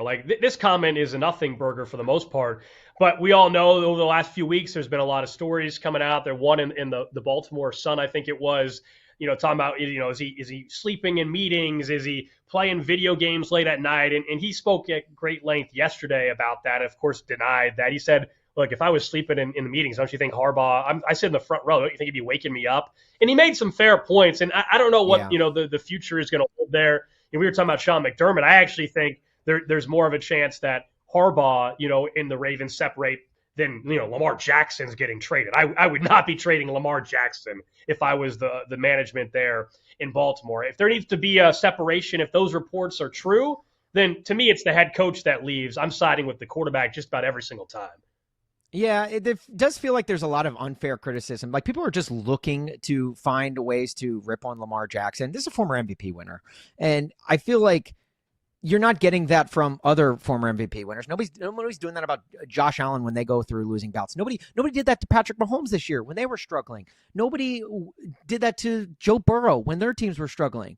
But for whatever reason, Lamar Jackson always seems to be like people just like nitpicking every little thing he does. And I just don't think it's fair. And whether or not he watched the game, I agreed. I think it's a big fat nothing burger, maybe even a double stack, extra cheese, throw in some jalapenos. We were making something out of nothing. And I feel like people just need to get who the heck cares what he does in his free time, as long as he performs on Sunday. And we'll see if he does this Sunday. Yeah, and he clearly hasn't been healthy this year. I mean, maybe we'll find out more of the story behind all that. I mean, obviously he has not been as effective running the football with some injuries. I think some of this still is the carryover. I know it sounds crazy because the guy has won 2 MVPs and has been widely, successful. But we all know the narrative around the draft and some of the comments that were out there. I still think there are some in the media that have still stuck with some of that stuff, right? How ridiculous it was about the type of quarterback he is, and has not fit the quote unquote norms of the quarterback that people are comfortable with in the NFL. All that crap that was out around the draft, I still think that lingers around it, despite being a guy that has won 2 MVPs. Yeah, the Bill Polian-esque nature of the NFL still lies. It's not fair to him. He's proved to himself as not just a threat as a running quarterback, but as a passer as well. And when you have an MVP next to your name, I feel like that should dispel all other criticism that you've got. So those are some of the sounds of the week. Up next, though, maybe you think the Ravens can go on a run if they sneak into the postseason. We'll take a look at some of the Super Bowl odds, what it means, the fact that, frankly, no team in the NFL has more than 4 wins against teams with winning records. It is wide open. We'll discuss that right here on BetMGM Game Day.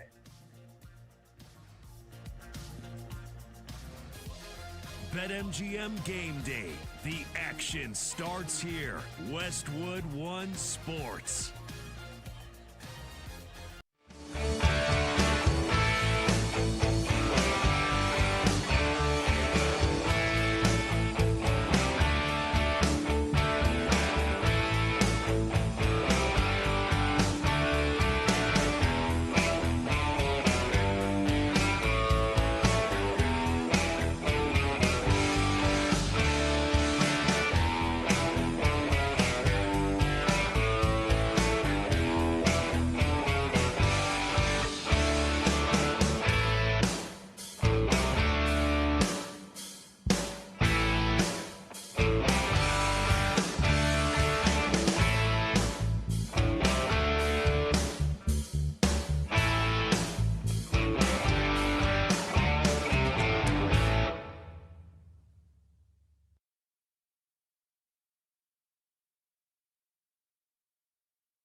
From kickoff to cash out, your weekend sports destination is BetMGM Gameday on Westwood One Sports.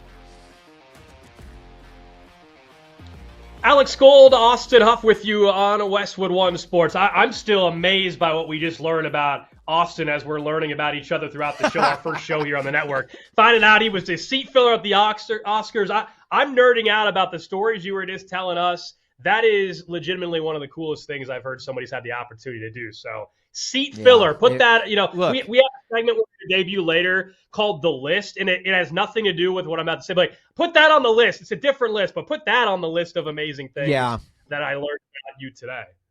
Yeah, we're getting a CVS receipt length list of things that we need to get into deeper. Because in that same segment just a minute ago, you mentioned that you were in a Hallmark movie. Like that in and of itself is just is wild. So I feel like there's a lot that we are learning about each other, all in tune with those listening. And thank you for listening and catching us out on this first episode of BetMGM Game Day. Yeah, we appreciate you guys checking out the show. Hoping you're having a good time with us as well.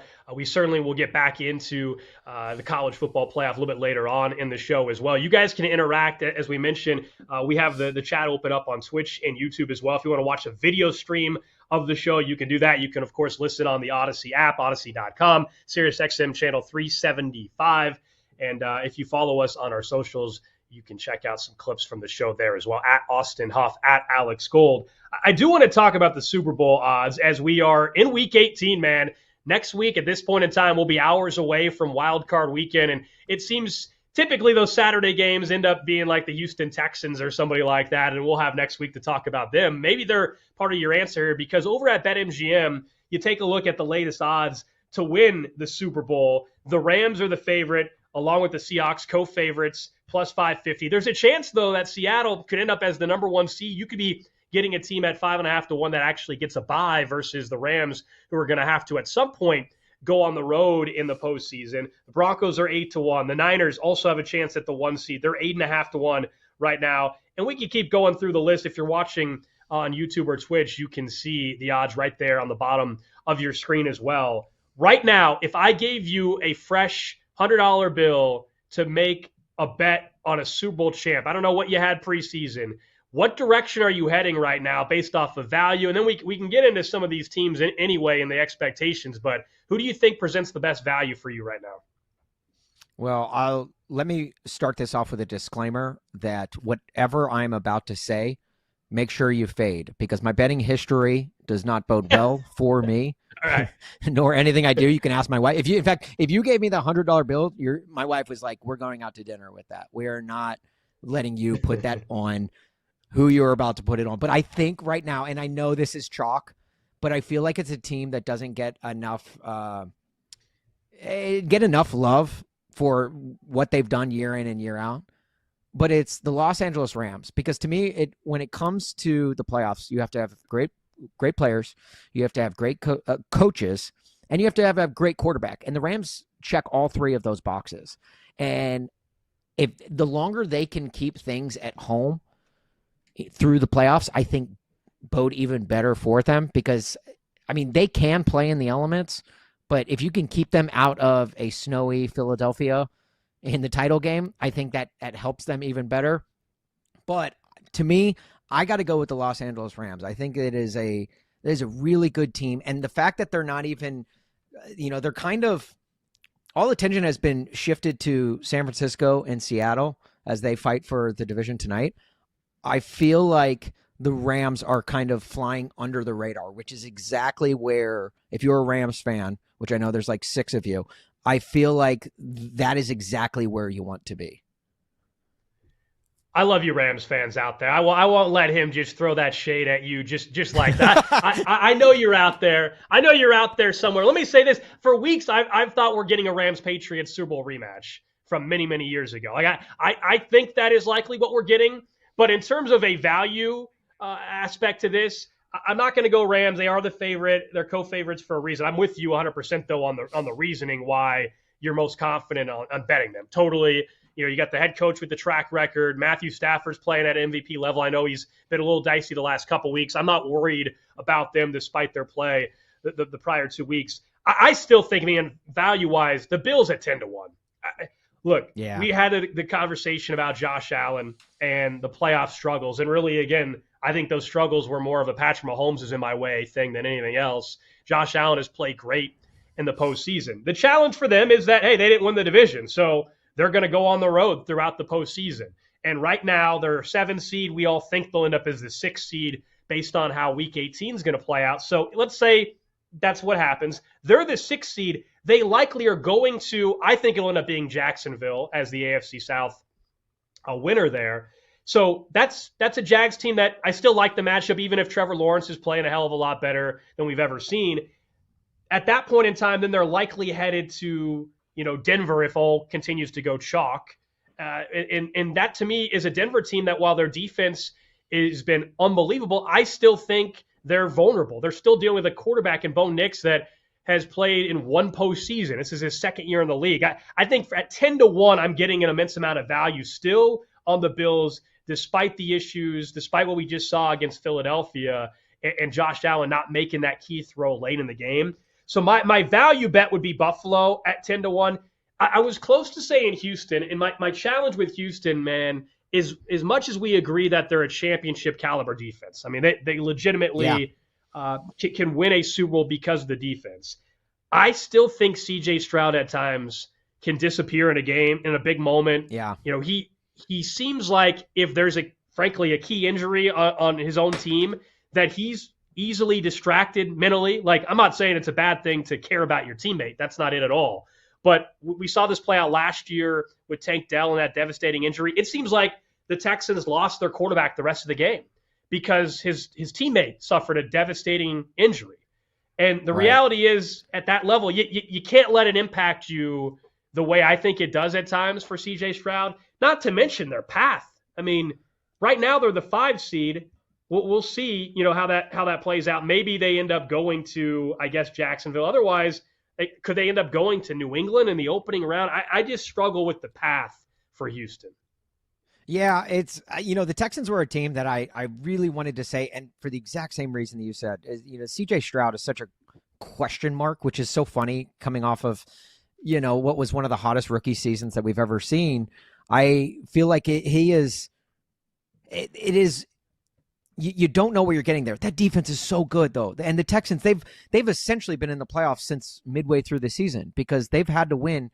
They had no room for error to even get to this point. But I feel like a team that is flying extremely under the radar, that, man, I would be hard-pressed not to throw at least can I break up? Can I get change for the $100 bill that you gave me? Because I'd love to. We'll allow it. We'll allow it, yeah.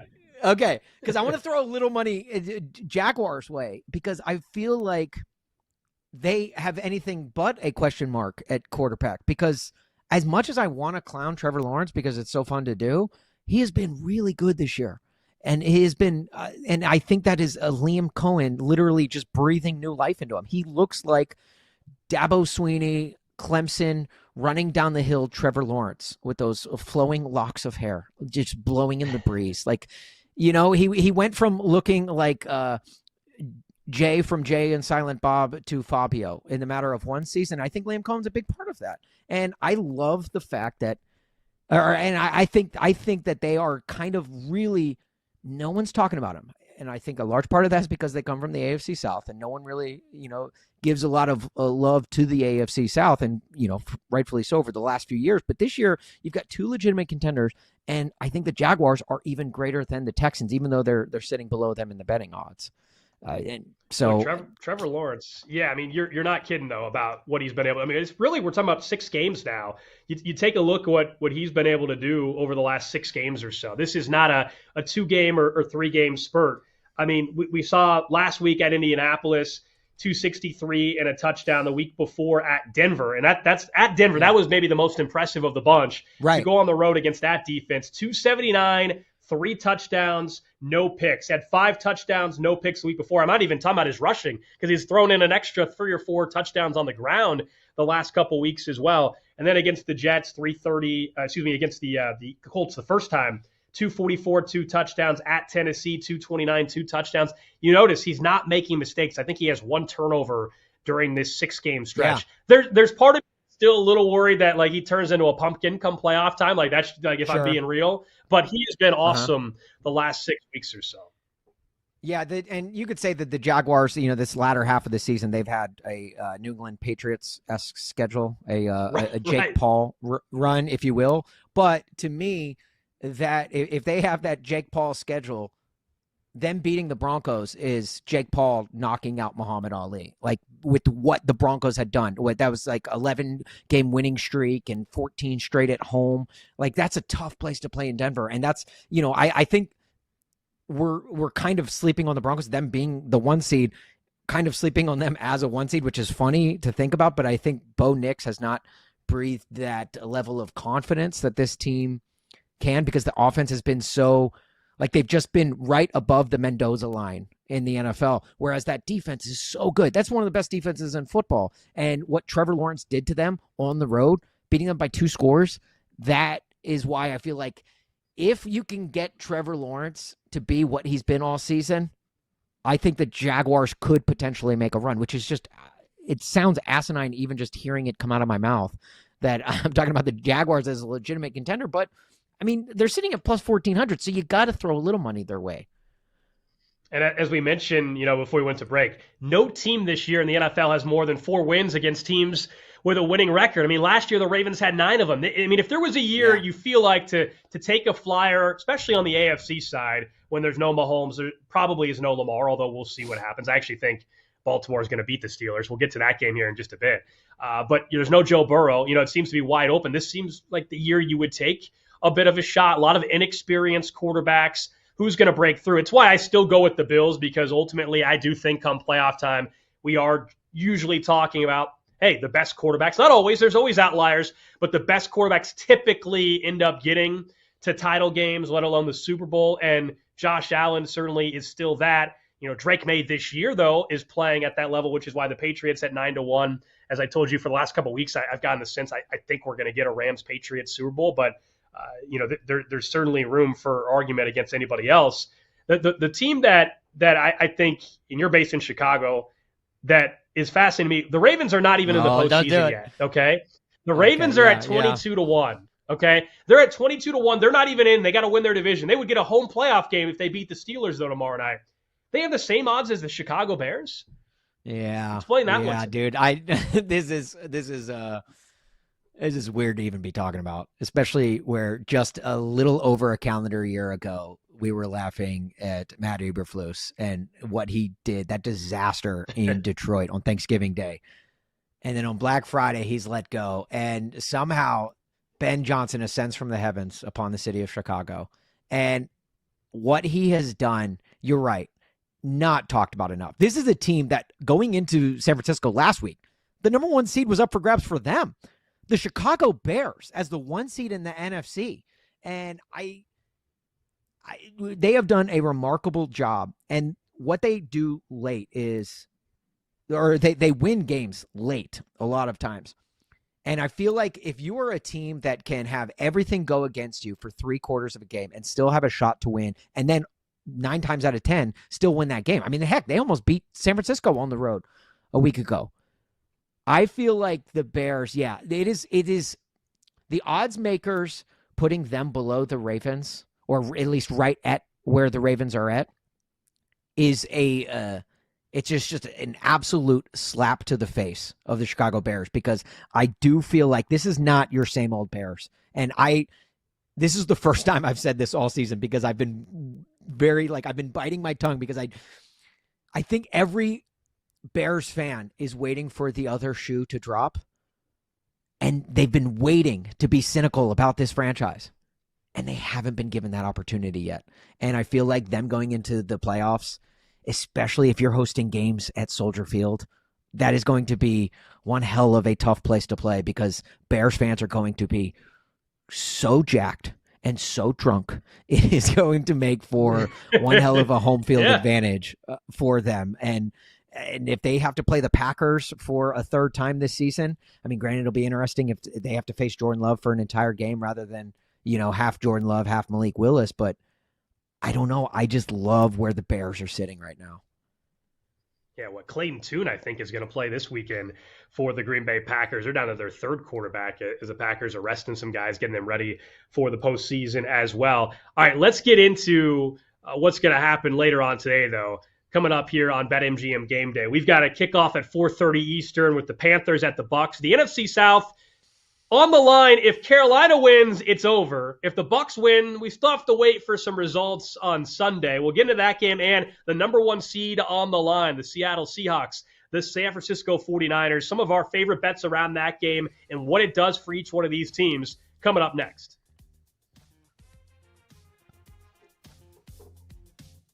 This is BetMGM Game Day on Westwood One Sports.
for the weekend slate. BetMGM Game Day continues on Westwood One Sports. I mean, for us to get in the playoffs, first and foremost, we have to win on Saturday. That's the main focus. Can't control what happens in the game Sunday, but we can control how Saturday goes, how we prepare, how we come into it, and last home game. Baker Mayfield speaking to the media earlier this week ahead of this afternoon's showdown in the NFC South. Alex Gold, Austin Huff with you. Panthers, Bucks, 4:30 Eastern kick down in Tampa. The Bucks now up to 3-point favorites. A little bit of line movement over at BetMGM, by the way. It was 2.5 for much of the week. The total for the game, 43.5.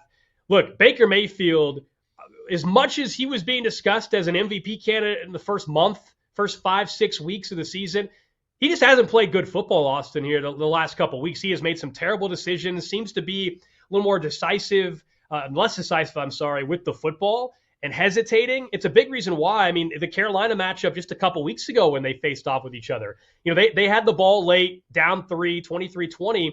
They're driving, and there was miscommunication between him and a veteran and Mike Evans. Remember, there's that interception he throws. Mike Evans goes inside, the ball goes outside, and they just have not made key plays late. This is a Bucs team in free fall mode. With all that said, from a betting angle, I'm actually on the Bucs today. I really am. I'm on the Tampa Bay Bucs today to get it done. I know everybody wants Carolina because what we're discussing with Indiana, they're the fun story. Their fans haven't had anything to cheer about in a very long time since the Cam Newton days. But I think the Bucs find a way to salvage this, 6 or 7 that they've lost, something like that. It won't save Todd Bowles' job, but it'll at least give him a shot maybe to make the postseason. Yeah, it's funny. You talked about last segment about we're waiting for Trevor Lawrence to turn back into a pumpkin. Somehow Baker Mayfield did. This is a team that started 5-1, and just a few months ago, we're talking about the Bucs playing in the Super Bowl and Baker Mayfield as potential MVP of the league. And how the mighty have fallen, 2-8 since, and it has been a nightmare for the Bucs because it's like, how did it go from being so? It's almost like the Indianapolis Colts of the NFC. They've just been they were the talk of the town, and now all of a sudden they're nothing. And leave it to the NFC South, who is already kind of like the slacker. He's of the league. The NFC South is like the division that sits in the back row of class and just like etches like Metallica lyrics into their desk. Like you just don't expect much from them. And of course they're going to procrastinate and wait to crown their division title until the final week of the season. And I like Baker Mayfield. I think he is I think he's good for the league, and I think when he's one of those players where when he's good, the rest of the league is more fun. And with him not being that way, it's like you got to think: is it the shoulder injury? Like, what is it? Like, why is he not coming back? You said it is for all those reasons why you're going with the Bucs tonight. I think it's this team is like, they have lost their mojo. And when you have lost their mojo and you're on a tailspin for 2 out of 8, I think it becomes a mental thing. And I think the Panthers have got this division locked up. So I'm with you on Baker's play, and I do think the injury to the shoulder has been a big problem for Baker. And they have lost their mojo. It's more about Carolina still for me. Like, this is not me thinking the Bucs are doing a damn thing if they make the playoffs. I will be predicting them to lose at home, wild card weekend if they're fortunate enough to get a reminder, though, because of what happened on Monday night, man, this is not a winning in game anymore for Tampa. That's the other layer to this. Right. It's like you can celebrate if you're Tampa and you win tonight, but they need the Saints' help tomorrow because the Falcons had that surprise win against the Rams on Monday night. The Panthers clinched the NFC South still with a loss. In addition to if they win, the loss means they have to wait till tomorrow and hope that the Falcons, win again. But the Panthers are in a great spot to get into this postseason. No matter what happens today, they can just handle their own business on the road and not have any faith, in waiting to see if Raheem Morris and Kirk Cousins can help you out tomorrow. But that's the other layer to it. It's not even a true win and in-game for Tampa anymore. Here's my issue with Carolina. While they won the earlier matchup, and Carolina and Dave Canales have done an exceptional job, I still look at Bryce Young, man, while he's been clutch, game-winning drive after game-winning drive. Do you know what his stat line was last week against Seattle? Now, they lost the game, so you're like, well, of course he didn't play well. But 27-10 loss. He had 54 yards passing.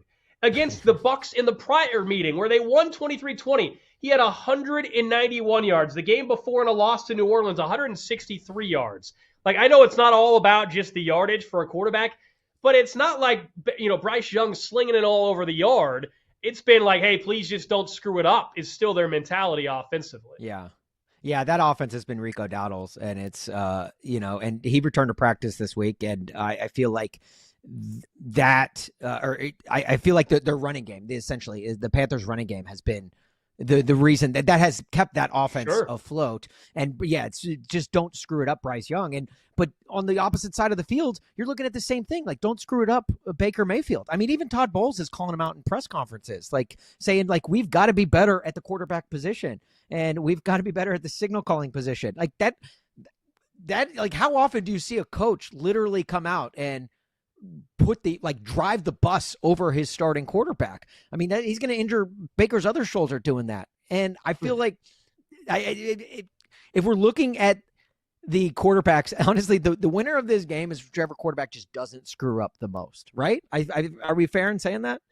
I would agree with that. I think that's where this is headed. And do you think whoever wins, or ultimately who wins the division, I should say, I can't just say the game, whoever ends up winning the division and hosting a playoff game, I don't care what the matchup is. Like, I don't think either of these teams are winning a playoff game. Like, look, it's the NFL. It's fun. I can't wait for this game later on today because it's high stakes. But I don't think either of these teams are going to win a single game come Wild Card Weekend. That's what the NFL scriptwriters want you to think. That's exactly when they write that plot twist, like straight from Ozark or, whatever hit TV show you may be watching. It's like, wait, the Panthers did what in the Wild Card weekend? The Buccaneers somehow got in and did what in Wild Card weekend? Like, that is like, this is setting up for them to, like, one of these two teams to make it to the title game, which is going to be just such a shock. Like, here we are clowning it. I mean, just exactly the way we were touting the Bucs as being one of the best teams in the NFC. And here we are, week 18, and we're like, we don't even know if they're going to get into the playoffs. So I don't know. I feel like it is, you can never predict ball at any given Sunday, or in this case, a Saturday. But I don't know. So you're all in on Tampa Bay. Yeah, I mean, I wouldn't say all in. It's not my favorite bet of the entire weekend or anything like that. I think everybody's feeling like the Bucs are completely done. And I agree with the assumption, certainly come playoff time. I'm just not sold that Bryce Young is going to be able to make this to where it's not a close game late. And I'll take the home team in a late game. If we think it's going to be a 3-point margin, I'll still take the home team. Now, the trends are against me. The trends are on your side, Austin. The Panthers have won all 8 games as underdogs this year. They've been an underdog 8 times. They've won each and every one of them. And then on the flip side, the Bucs are on an 8-game against the spread losing streak. And here they are as a 3-point favorite. So, yeah, the trends will tell you that Carolina is, quote unquote, the right side in this game. And, in some of my friend groups that we were talking about what we're betting on, I'm the lone wolf here. I'm the only one that's betting the Bucs in the group. I'm fading the public here a little bit. I think the public's all over Carolina. I'll go with the Bucs. Okay. Well, I'm going with Carolina, so you're smart in fading me. Honestly, again, whatever picks we're going to get you. See, the show's going to start. All of a sudden, you're going to get hot on betting, man. All of a sudden, we're going to flip the script, and you're going to get rolling here. Yeah. Look, I will get rolling as soon as the Tampa Bay Buccaneers do. How about that? Now, do you think Todd Bowles, though, seriously, I think he's gone no matter what happens. But if they lose, he's fired Monday, right? Well, I don't know. I felt that way because when you have a free fall like this one, normally you don't stay alive. Mike Vrabel had a free fall like this in Tennessee. They had they were first in the AFC South with 7 weeks to play. They had a 4-game lead and they blew it. He lost his last 7 games and they missed out on the playoffs entirely. I feel like, and he survived that. So I don't feel like I feel like if you've got the pieces in place, like it's not possible. And Diana Rossini was, reporting that Todd Bowles and Jason Licht both appear safe, even if the Bucks miss the playoffs. So, per her reports, I feel like that it's not necessarily such a sure thing that Todd Bowles is out the door. Yeah, I think that'd be a mistake. You're right about the division titles and the success that he has had there.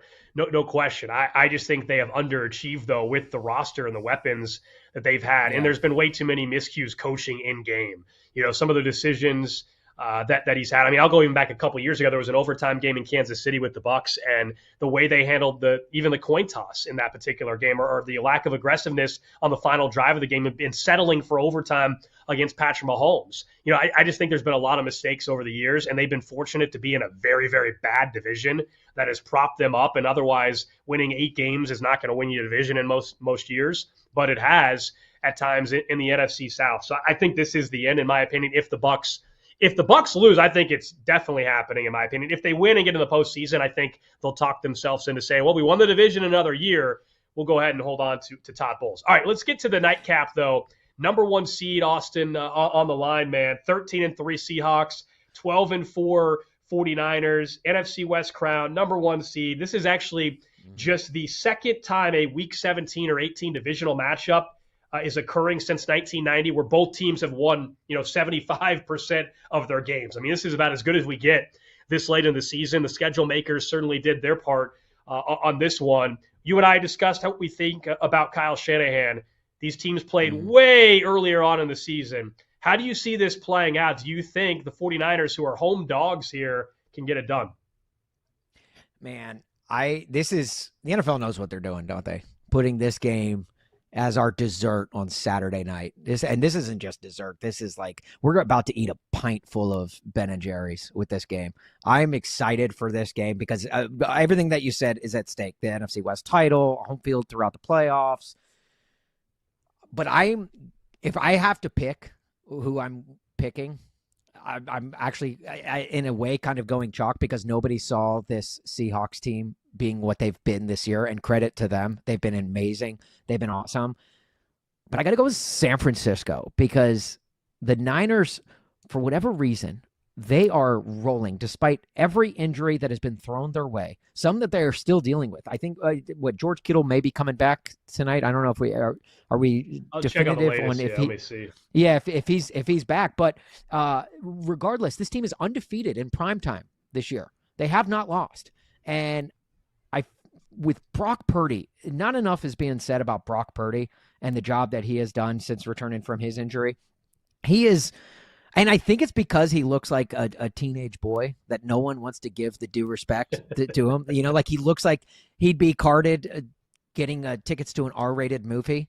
I feel like Brock Purdy is playing lights out. He threw up, 5 touchdowns just 2 weeks ago. 5 touchdowns in a game for the first time since Super Bowl 29 for the 49ers. Like, no 49er quarterback, and they've gone through a lot. As we know, the Jeff Garcias of the day, the Tim O'Doyles of the day.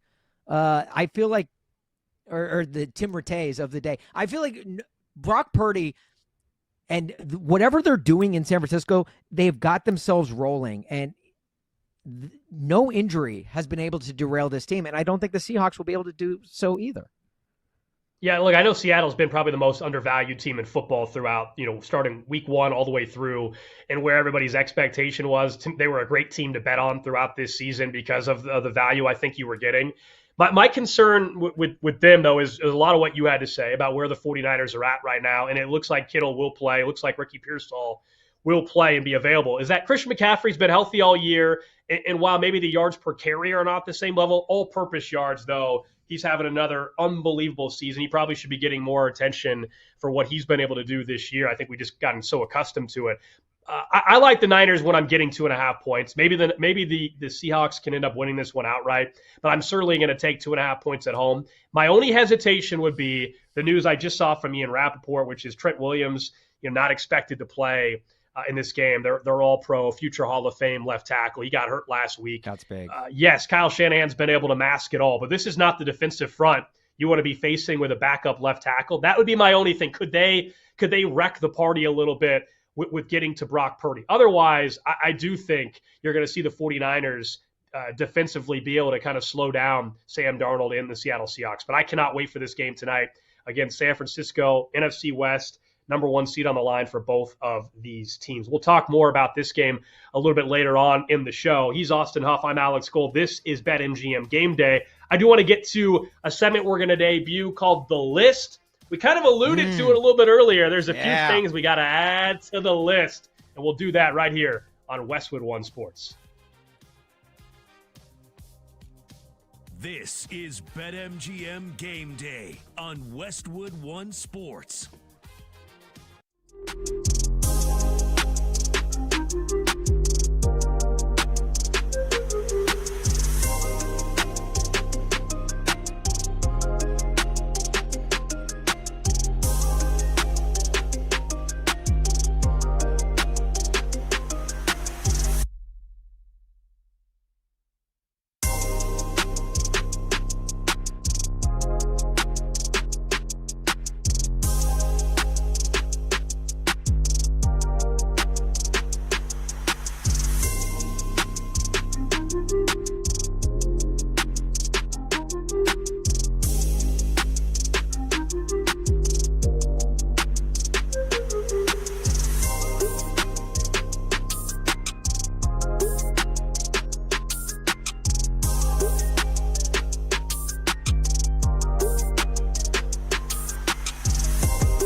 game lines, headlines, and hard opinions. This is BetMGM Game Day on Westwood One Sports.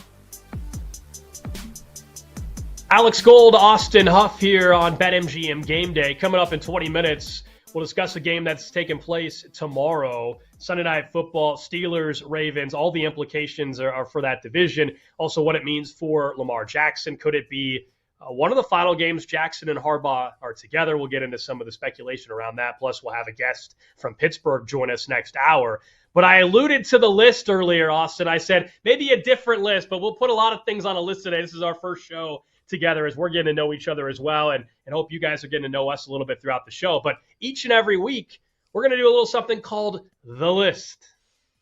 Yes, The List is an ongoing list that we have got started here on BetMGM Game Day of things that just grind our gears, that really bother us, that just annoy us. So we've all got those things, right? You run into them every single week, whether it be in the sports world or just in your everyday life. In fact, I have got a couple of things I want to add to the list. One from the sports world and one from the from non-sports. If you want to weigh in, 310-840-4910 is the text line to where you can text us in a couple of things that you want to add to the list, because this is a list that we're all adding to. And once it's on the list for good. Okay. The thing I am adding to the list this week, it's something that we saw a lot of in the college football playoff. And it's not necessarily the celebration itself. It's the utilization of the celebration. And that celebration being the belt to ass celebration. Okay. I'm sure you've seen this with Miami's bowl wins. Michael Irvin, the biggest proponent of it. Don't get me wrong. Okay. Look, I feel like we need to utilize this the way we do the actual punishment itself. Okay. Alex, you don't have kids, right? I don't, no. Okay. But you did grow up in the day and age of spanks, right? For sure. Yeah. Yeah. So like if it, like you don't get spanked for everything you do wrong, right? Like if a kid forgets to put his plate in the sink or, puts on the wrong shoes or something like that, like you don't go straight to the belt, right? Unless, you're an abusive parent in a Lifetime original movie or something, looking to send your kid to decades of therapy. No, you got to utilize the belt when the belt is needed, okay? And Michael Irvin, who is already giving off college senior showing up to his high school games and his Letterman jacket vibes, I feel like he's going to the celebration after every single win. Now, I'll allow it after their round one win against A&M when you hold A&M out of the end zone in their own building. Okay, I will allow the belt there. I feel like that is a true total beatdown. But then last week, or just the other night, when they take down Ohio State, you win by 10 points. That to me does not warrant a belt beating. Okay, that was a game up until really the fourth quarter. So I don't think that warrants the belt. And then, I saw Ole Miss whipping out the belt in their beatdown of Georgia. That was like what should have been a 3-point win had it not been for that late game safety. That's not a belt to ass situation, in my opinion. Am I wrong here? So I'm with you on the last example for sure. I think Michael Irvin, has just turned this into something that we're going to start seeing on college sidelines more than we were before. Right. We had the turnover belt and everything, but now Michael Irvin's just made it very cool. Look, Indiana, what they did to Alabama, would you agree the entire sideline could have had a belt? Okay. All right. That should have been multiple belts, a championship belt, if you will. Yeah, so that I'm good with. I hear you. That one, it didn't bug me as much. The part that I agree with you on the list for sure is just, Michael Irvin just being there and being as aggressive as he is, and then running to the sideline in the middle of the huddle, essentially on the sideline after an interception. That part's a little odd to me.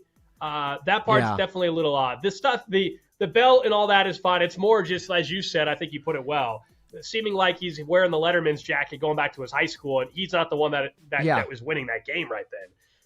I'll give you that. If Oregon wants to bust out a sparkly lime green belt with Nike logos all over it, they could do that. They beat Texas Tech 23-0. So that I will allow. That's a belt. But if you barely beat a team, that does not warrant the belt. Find another celebration to celebrate your win. Alex, can I add one more thing to the list? Yes. Again, 310-840-4910 if you want to add anything to the list of things that just grind your gears that really, really annoy you. I've been mounting a TV this week, and I say week because it's literally taken me a couple of days. And look, I'll be the first to admit I'm not the handiest of handymen out there. I'm no Bob Vila, if you will, but I have heard from just about every handyman known to, like, in my contact list this week, whether it be on Instagram or in texting me privately, telling me how easy it is to mount a TV, which I don't disagree. It is easy, and I've been making it a much bigger deal than it should be. But the reason I've heard from everyone is because my wife has been documenting it on her Instagram stories throughout the entire process. All right, it's New Year's Eve, and it's New Year's Eve, and he thinks he's going to mount the TV before our party tonight. Or it's New Year's Day at 4:30. TV still not up. It's New Year's Day at 9:30. Still not up. That's literally all my wife has been doing over the last few days. You just got to help yourself out here. You got to help yourself out here. I get it. It should have been done within 15 minutes of me pulling it out of the package. But I've run into hiccups. I've run into issues. Plus, there's been college football playoff games on. We've been taking our daughters to, Paw Patrol events in the city. We've been busy, okay? It's not like I've just been sitting on my hands, but I don't know what I'm adding to the list, okay? I don't know if I'm adding pretentious handyman who talk down to the novice handyman like myself, like if you don't know how to freaking mount a TV, dude. You should have done it 5 minutes ago. Look, I get it, but you don't need to be so pretentious about it. Or if I'm adding my wife for documenting the entire thing and publicizing my lack of handyman qualities. Well, it's show number 1. I don't think you want to add your wife to the list. That seems like a terrible strategy for you right away. I don't know if you want to do that. That's your call. Yeah. I would suggest you don't. Here's the thing. I'm actually going to defend you for a second. I am totally not the handyman. Go and just make an account for TaskRabbit or Thumbtack and do what I've done. Man, I've lived in multiple cities, had to have TVs mounted or whatever multiple times in different apartments or whatever. I've never mounted one. I pay my $75 or whatever, and some guy comes out here, and he makes me feel like an idiot because he does it in 10 minutes. But it looks great. I'm not screwing anything up, and I don't want to deal with it. I'm not patient. This goes back to, I don't know what I'm going to do if I have kids trying to put together toys and stuff. I can't do any of it. I'm terrible at that kind of stuff. Yeah, this was me taking the training wheels off and being like, I can ride. And then, 5 feet down the road, I'm skidding my knee real bad. Like that's, I was like, I can do that. Oh, look, everywhere I Google, it says it's easy to mount a TV. It's easy to mount a TV. And it is. Don't get me wrong. It is easy to mount a TV. But I just have not been, I've been running into issues now. And I finally did mount it, and it's like off-centered now. So now I think I got the wrong TV mount. It's just been one issue after the next. And you're right. I should have just gone TaskRabbit from the get-go.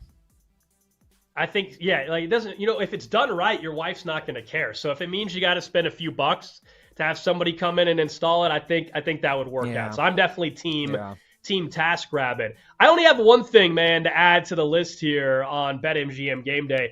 We were talking about the movie theater, right, a little bit. We were talking about Stranger Things. I went to this premiere, and it sounds like you and I are already on board. Like, this is a universal addition to the list, so I'm glad we're here. And during the Stranger Things finale, and it was sensational, and as I said, I'm not going to spoil the ending for anybody that hasn't got caught up, but they had select theaters where you could watch it, so I went with some buddies, did it on New Year's Eve. It was something different. We had a good time. And 3 or 4 different times, in some key moments in the finale, people started clapping and cheering. And look, it was short. I'll give them credit. It wasn't like a 10-second prolonged thing. It was like 3 to 5 seconds. So we move on with our lives. But it's a movie, as you put earlier. We're not at a live performance. We're not on Broadway here where the lead actor there is hearing you applaud his unbelievable scene he just accomplished. No, it's a movie. It's a TV show. In this case, we don't need the live applause during a movie at a movie theater, please. Yeah, I'm handing you this crown. You dropped this, King. That's a beautiful thing to add to the list, especially on week 1 of BetMGM Game Day, Alex, because honestly, I feel like I am right there with you. When you are clapping at a movie, they're not there. You're clapping at a literal wall. Nothing annoys me more than people who clap in theaters. I will not go and see a Marvel movie on opening weekend for that reason, because it is filled with theater clappers, people cheering.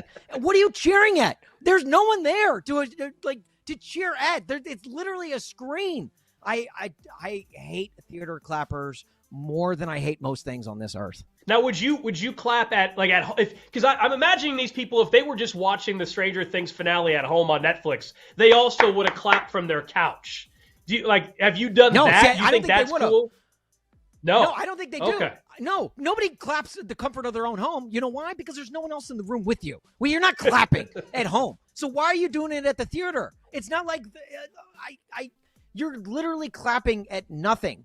And if you don't do it at home, why do you bring that mess to the theater? Let me watch the movie without hooting and hollering and cheering and clapping. This is very much just for movies, because as you know, like at a sporting event, or I was just at a bar the other night watching one of the college football playoff games, and I had a bet on a game, and I was that guy at the bar clapping a few times late when I needed that over. Now, okay. Yeah, no, you know what? That's a I don't know if we need to go down this wormhole, but I will cheer at the bar all day, every day. But that's sports, right? Like you're literally. I agree. I don't know. It's different. That is the list. How about that? 3 additions to the list already in show number 1. If you guys have some additions, of course, you can interact with us on social as well as the text line at Austin Huff on Twitter, at Alex Gold as well. I'm glad we could get the list made here. This will be fun to keep track of. And the rule is right there. You can never remove it from the list, right? It's on there forever. Right. We're stuck with it. It's on there. Yeah. It is on there until next week. We'll add more. And the list only gets longer, too. All right, up next, though, let's get back into some football, though, including a AFC North showdown. Pittsburgh in Baltimore. How do we get here? How are we betting it? And what does it mean long-term for both coaches? Next.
weekend sports destination is BetMGM Gameday on Westwood One Sports. Thanks for hanging out with us here on a great Saturday. It is BetMGM Game Day. Alex Gold, Austin Huff with you. It's great because we've got some deciding NFL games coming up a little bit later on this afternoon. We already touched on the Panthers and Bucs, Seattle, and the San Francisco 49ers. There's also the final game of the 2025 regular season.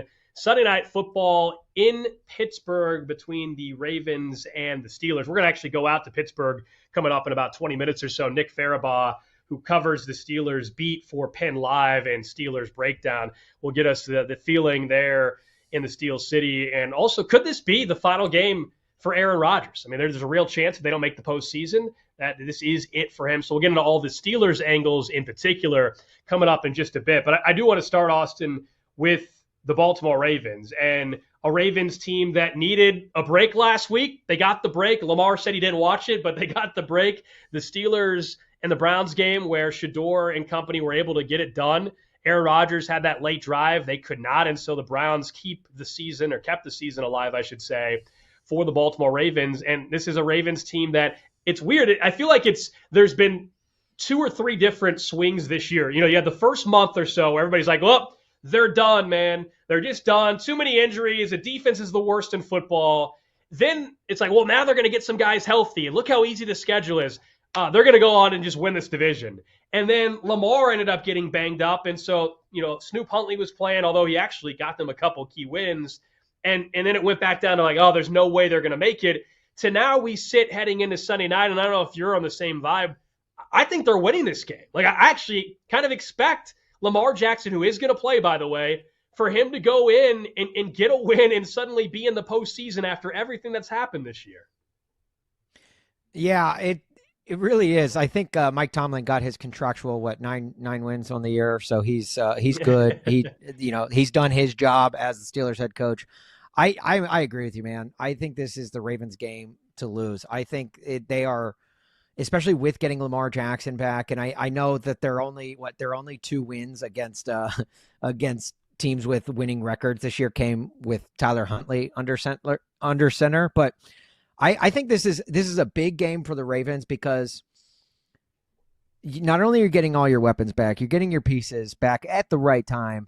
It's a division game, which you don't even have to get up for a game against the Steelers. And I want to real quickly thank the Cleveland Browns for tonight's matchup, because without them, this isn't even possible. And I know, Cleveland, you didn't do it for Baltimore, as they tweeted last week, but, I feel like you did it for America. So thank you, Cleveland Browns, for making yourself useful and giving us this matchup on Sunday Night Football for the final regular season game of the year.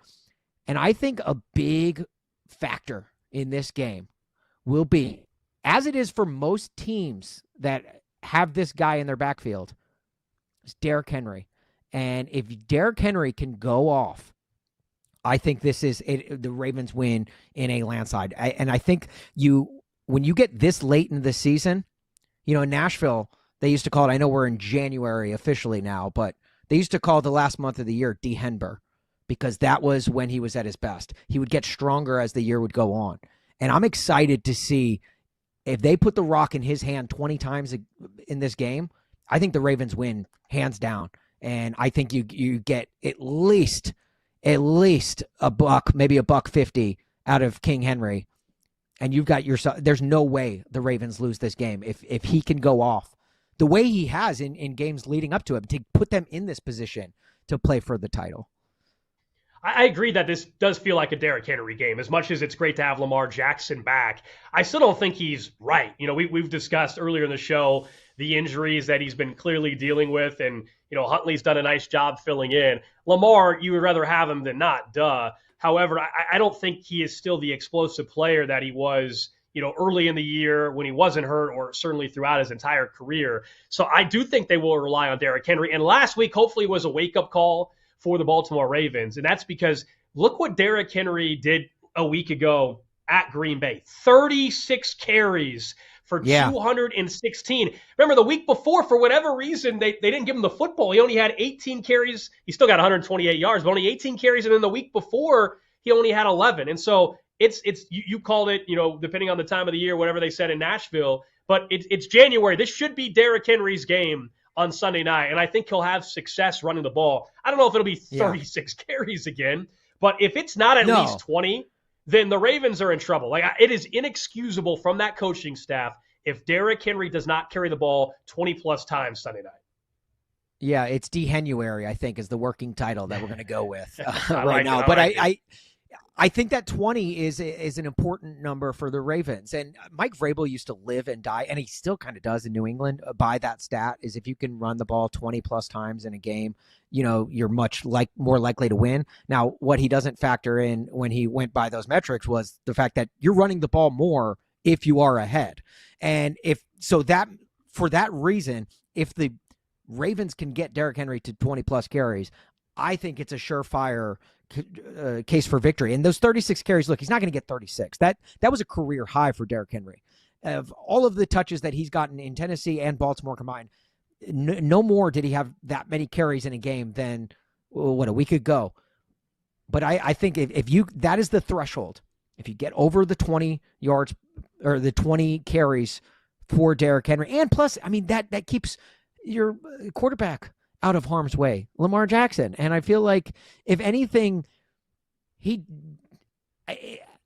Lamar Jackson is one of those quarterbacks where it's like you got to keep Lamar Jackson out of his own way, because I do feel like he does try and put the team on his back. And a lot of times that has worked out for him. But there have been times, especially in the playoffs, and this is essentially a de facto playoff game for the Ravens, that where if he tries to do too much, that's when he falters. And that's where you really start to see Lamar Jackson struggle. And look, Lamar Jackson has dealt with enough this week alone, thanks to the Baltimore Sun, just to deal with then having to put an entire team on his back for this de facto playoff game this weekend. Yeah, winner go home, and it's the 4 seed. The winner will be the 4 seed and hosting a playoff game next week, wild card weekend. And you mentioned the Baltimore Sun. I'm glad you brought that up, because that was something that Lamar addressed yesterday a little bit as well. So the column was from Mike Preston of the Baltimore Sun. I think it came out, maybe it's been 8 or 10 days at this point in time. I can't remember exactly when it officially was out there. But basically, he hinted at that Lamar's time could be coming to an end. He mentioned, the falling asleep in meetings, playing video games, that John Harbaugh was growing frustrated. Now, as you would expect, and I don't know if it's true or not, as you would expect, Lamar yesterday downplayed it all, said, look, man, I sit in the front row of meetings. If I was falling asleep, don't you think they'd wake me up? All this kind of stuff, and was pushing back, claims his relationship was good. Now, there's a lot, usually when there's smoke, right, there's a little bit of fire there as well. And so I'm sure there's some truth to what is going on. Is it enough, though, to where this is the last game that Harbaugh and Lamar are together? If they don't win, I think they're going to win. But if, in fact, they don't, is there a divorce happening between the two? The only question within this is whether or not Harbaugh's gone, because Lamar Jackson, you're not trading Lamar Jackson. It'd be the biggest mistake the Baltimore Ravens organization could make. 99% of the time, I'm always going to side with the quarterback if I'm the owner or a GM. It is such a mistake to side with the head coach. I don't care what this head coach has accomplished. I don't care if we play back history with what happened in New England with Belichick and Brady, where obviously they should have stuck with Brady and not stuck with Belichick. I don't care if we're talking about Green Bay with the Rodgers divorce there. I know it's worked out with Jordan Love, but you get the point. You side with the quarterback that's won 2 MVPs. So I don't think this is the last game for Lamar at all as a Raven. I think there's a chance that there's a divorce with Harbaugh, that he wants a fresh scenery there. I could see that, but this is not going to be Lamar's final game on Sunday, no matter what happens. That to me is, it shouldn't be for either guy. It shouldn't be for Lamar. It shouldn't be for John Harbaugh. The grass is always greener on the other side, and there's no truer sense of that than in the NFL when you've got a successful head coach. You're seeing a little bit of it with Matt LaFleur in Green Bay as well, where it's, your teams are still very successful. Trust me, you can, if you're the Jets, if you're the Titans, like, you can be on the opposite end of the spectrum and really rue the day that you got rid of at least a decent head coach. And John Harbaugh is a good head coach. The Ravens are always in the picture because of John Harbaugh's leadership. And same thing for Lamar Jackson. Lamar Jackson, the same guy. I mean, obviously a multiple MVP winner. And I feel like if you're in Baltimore and you're thinking, I think it's time to move on, I'll tell you who wants the Ravens to move on from John Harbaugh. New York Jets fans, Tennessee Titans fans, but potentially Cleveland Browns fans if they let go of Stefanski. Like, sure. Anyone that is about to fire their head coach on Black Monday, they are hoping that the Ravens move on from John Harbaugh. Same thing with Matt LaFleur in Green Bay. So Ravens, listen, I know it's been frustrating, and it's been a frustrating season, and it's been even more frustrating once you get into January. You're essentially the Buffalo Bills of the AFC North, where you're always there, but you can't ever get over that hump. I understand that, but trust me, it can get way worse. And if you don't have a proven head coach, it usually does. And John Harbaugh has proven that he's won Super Bowls. Like he knows what he's doing. And Lamar Jackson, he's won MVPs. He knows what he's doing. I just don't think you should break up that. It's like when like a really good band is like, yeah, we want to go do our own solo careers. It's like, no, don't do that. You guys aren't near as good as you were when you were together. So I just feel like the Ravens, the grass isn't always greener on the other side. Harbaugh obviously would get a job immediately if in fact there was some sort of divorce. You're 100% on that. I mean, I don't know where it would be, but he obviously would have an opportunity there. And here's the last couple of years. So they're 8-8 right now. They still could end up winning the AFC North this year. If not, they'll finish 8-9. Last year, 12-5, they lost the divisional round. They were 13-4 the year before they ran into Patrick Mahomes in the AFC title game. They won the North that year. In 2022, they were 10-7, finished second, did have the early exit of the wild card round, did not make the playoffs in 2021. I think it would take 2 years in a row missing the postseason, or miss it this year, early wild card exit next year, or 2 early wild card exits in a row to when I think I would, as an organization, seriously consider moving on. The question is not, I think the way this is feeling to me, it's not so much does Baltimore want to move on. Is there a scenario where Harbaugh himself just says, hey, I want out? Not so much that they think there's a better candidate, because I don't think there really is, but does he want out? And it sounds crazy. You got a guy that's won MVP twice. Good luck finding a quarterback that's going to be capable of doing that the rest of your career if you're Harbaugh. But if it's actually true that there's any friction between him and Lamar, well, then that would prompt Harbaugh to leave. And that's what we don't know. I actually don't think the Ravens as an organization would fire him. It would have to be Harbaugh coming to the organization saying, hey, I want out. Yeah, and I don't know how much I believe the friction between the two. Obviously, you would see it. I mean, John Harbaugh is the first to praise Lamar after the things he does on the field on the sidelines. And I know the sidelines, what we see on TV is not the end-all, be-all, but it is a pretty strong tell of the way a relationship is. Like it is. You're not seeing blow-ups. You're not seeing a coldness between them. Much like when Vrabel and Will Levis was in town. Like there was a coldness there. You're not seeing that. Okay, I feel like the article put out by the Sun, just lamenting Lamar Jackson. It's not fair to Lamar Jackson. Lamar Jackson is the only quarterback with the amount of accolades that he has had and the personal success that he has had who gets clowned like this. You see Joe Burrow coming off of a very frustrating season. You see Patrick Mahomes coming off of a very frustrating season. Now, granted, Patrick Mahomes is an outlier because he's gotten over that hump. He's won Super Bowls. But Josh Allen, same thing. Like when they go through losing skids, you don't see these anonymous sources and reports coming out of Buffalo clowning on Josh Allen. Yet Lamar Jackson always seems to have to be facing this kind of stuff, and it's just not fair. Like it's really quite ridiculous that the Bill Polian-esque scouting report nature from his combine days is now carrying with him through his entire career, even though he's won multiple MVPs. And even though he's won big games in the past. Now, granted, he hasn't won the ultimate big game, but I think he's done enough to get a little bit more respect than his own hometown newspaper has given him.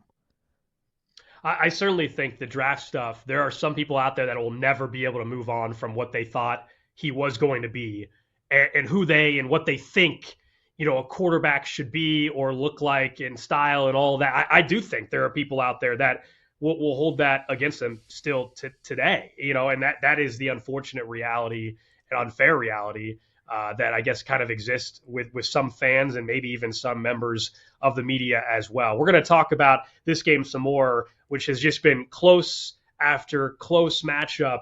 You know, you look at the last 12 meetings, the Ravens won by 2 scores in 2 of the last 3, but prior to that, man, 5, 14, 17, 2, 7, 7, 3, 2, 3. These are close games. What are they feel like in Pittsburgh, though? I want to talk about that. We're going to be joined by our next guest here on the show. Nick Farabaugh is going to join us from Steelers Live, or from Penn Live, I'm sorry, to break down the Steelers' performance this season. Is this the last game for Aaron Rodgers as well? That's coming up next here on BetMGM Game Day.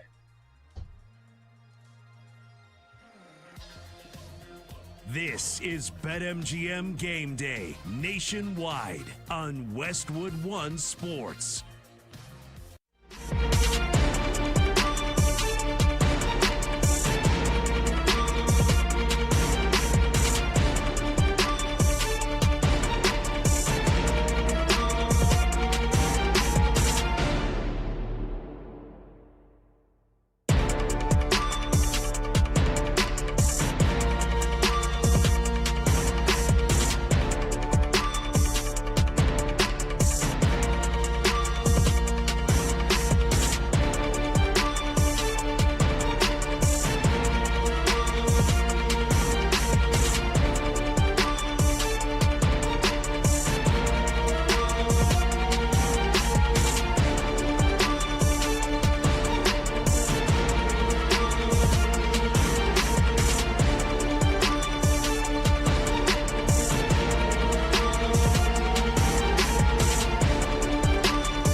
biggest games and the smartest angles. This is BetMGM Game Day on Westwood One Sports. You know what the situation is. Whenever the season ends, I'll be a free agent. So that'll give me a lot of options. If I still want to play, I mean, a lot of options, but there'll be options I would think, maybe one or two if I decide I still want to play. But I've enjoyed this experience, and everybody in Pittsburgh has been fantastic to me on and off the field. And it's really what I was hoping for this experience. It's been even better than I was hoping. Aaron Rodgers speaking on his future in Pittsburgh, his future in the NFL. Could Sunday night be the final time he steps on to an NFL field? And certainly all sorts of implications. It's the reason why it's the last game of the season. Sunday Night Football. Steelers win, and they win the North. They lose, of course, the Baltimore Ravens would win the AFC North and be the 4 seed and host a playoff game. Wild card weekend. Mike Tomlin, a home underdog. Yet again, since 2005, by the way, underdogs in this series cover 71% of the time. So this is a familiar spot, though, for Mike Tomlin. They certainly need more than just to cover, though. Alex Gold, Austin Huff with you here on BetMGM Game Day on Westwood One Sports. And we go out to the phones and we welcome in our guest here, Nick Farabaugh, who joins us, Steelers beat writer for Penn Live, host of Steelers Breakdown. It's great to have you on the show, Nick. We were just hearing that cut from Aaron Rodgers, so let's start there. What's the feeling in Pittsburgh around Aaron Rodgers, and is this the last game or is this the last season for Rodgers? You know, I think even the brain trust in Pittsburgh, Mike Tomlin and Omar Khan, maybe don't fully know what Aaron Rodgers is thinking. But I will say this. You know, he's a guy that's having a lot of fun right now. I think he's said multiple times, and you can see it when you're there daily, that the Steelers kind of revived some of the fun for him. He's talked a few times about how tough those 2 years with the Jets were, from the torn Achilles to his worst season in the NFL. I think he is at least on the borderline right now to where before the season, remember, he said he's pretty sure that this is going to be his last year. I think some things have made him reconsider that. I certainly think Phillip Rivers coming off the couch has kind of made him reconsider his viewpoint. I think he thinks he can still play at a high level, even though he will turn 43 next year. And the Steelers are certainly open to bringing him back next year. So I think there's a real shot that he's back next year and is the Steelers quarterback in 2026. Now, right, do but fans the real want him question, back? Oh. Yeah, I mean, so you look at it, and I mean, right now, in terms of how he's playing, you know, I think you look at his kind of arm strength, it's still there. You know, at that age, you would think, hey, maybe the arm's dead. Ben Roethlisberger had that happen to him after a serious elbow injury, but it really hasn't happened to him. And I think that's been a big thing. The mobility's obviously not there after the Achilles injury, but what I think has happened to Rodgers is he has been a guy that has really found his voice as a leader with the Steelers. He has been the guy that has kind of been the leader they needed in that offense. It was a young offense before he came in. He's kind of stabilized a young unit in the offensive line, a group of receivers that has one veteran in DK Metcalf and a bunch of other young, unproven pieces, and now a cobbled-together veteran group. I think he's just become a glue to that team, and so I think they would have him back next year if he's willing to. The real question, Nick, though, is and this has a lot of stakes on the betting lines for tonight's game. Is he married? Have you gotten to the bottom of that? Is he? Do we know for sure? Because you know the rumors is that he is, but you know it's like you know his girlfriend goes to a different school, you wouldn't know her type of situation. What's going on there? Yeah, I mean, listen, he has the ring on every day. You know the ring he calls a wedding ring. It's said right. Multiple times. He even said he has to go back home and talk with his wife about it, which I thought you know was something. I'll say this: have I seen Mrs. Rodgers? No. I know a few wives and girlfriends may have ever seen Mrs. Rodgers. So potentially she's back in Malibu, she's back in Northern California, wherever Aaron Rodgers is during the off season. But hey, I don't actually know if she exists. I haven't gotten concrete proof of that, but I also can't prove that she doesn't exist. So who knows right now? It's a very weird situation, but Rodgers will say she does. Okay, because that does have a big deterrent on you know the season. Because you know a lot of times, you know I'm a married guy. I know you know just from my own life, and I'm sure every married guy can attest that you know sometimes you know your baggage at home gets brought to work with you, and so I do feel like that has a huge inkling. But nobody's Nobody's seen or heard from this woman. So I feel like that is one of the underlying mysteries of the year. But another person that's kind of been missing the last, week and will be missing Saturday night is DK Metcalf. How is everyone in Pittsburgh, like if they miss out on the playoffs, is DK Metcalf going to shoulder any of that, not just blame, but like disdain and I guess, just will people be pissed at DK Metcalf for the way this season is shaken out because of his actions? I mean, that has certainly happened in the fan base. In terms of the organization, I think that, the organization has been fully behind DK in many ways. I don't think they condone going into the crowd the way he did and grabbing the fan, and they understand what it has done to their season. DK Metcalf is the explosive element of this offense. They don't really have another change-up to that. Now they don't have Darnell Washington either, but DK Metcalf is the glue to that offense, much like George Pickens was last year. Remember when they lost him for 3 games to a hamstring injury? Same thing's happening with DK Metcalf. They just don't have a wide receiver outside of him that can threaten teams in man-to-man coverage. And so, yeah, he's going to shoulder a lot of the blame. I think both externally with the fan base, because I think there is a lot of angst there, and internally. He's had to answer for that. I think he's already talked to Mike Tomlin and stuff like that. Now, listen, I don't think they're going to void his guarantees. They could if they wanted to, but they've kind of already reaffirmed their commitment to him. He's not going to go anywhere this offseason. But I do think that they're privately seething under there some certain angst that's definitely bubbling between them and DK Metcalf. They traded George Pickens, and basically the reason they traded George Pickens was, hey, we're getting rid of a problem guy. Well, DK Metcalf, kind of a known hothead. They traded for a guy that has had blow-ups in the past on the sidelines in Seattle. And so this isn't much of a surprise. It's kind of a weird, short-sighted move by the Steelers in some respects, and I think they're paying for it and they're realizing it. We're talking to Nick Farabaugh here on BetMGM Game Day. He's a Steelers beat writer for Penn Live, also hosts Steelers Breakdown. You mentioned Mike Tomlin's name a couple times there. There was questions, I feel like, last year about his future in Pittsburgh. Here we are again where he finds ways to potentially have another winning season, but I feel like from outside Pittsburgh at least, even if the Steelers win on Sunday night, nobody's expecting them to do all that much in the postseason. What's the latest on Mike Tomlin and his future with the Steelers organization?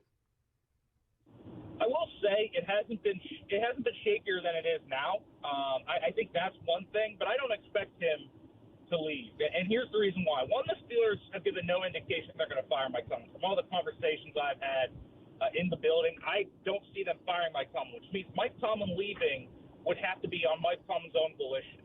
And I don't know if there's really any reason for Mike Tomlin to step away. He's one of the highest paid coaches in the NFL. I know he could have a TV seat, but he's never, to me, when I've talked to him, he's never really been very interested in the TV side of things. Could he get another coaching job in 2 seconds? He certainly could, but I don't think he's used many jobs better than the Pittsburgh Steelers organization. He has tons of control. He gets full personnel control. There's so much that he has in the organization in terms of pull. It really makes no sense for him to leave. Now, could they decline his option? That's going to be the big thing. He does have that option for 2027. I don't think Mike Tomlin want to go into the season as a lame duck head coach. I just don't see him doing that. But I also think the Steelers are going to pick up the option whether he loses tomorrow or not.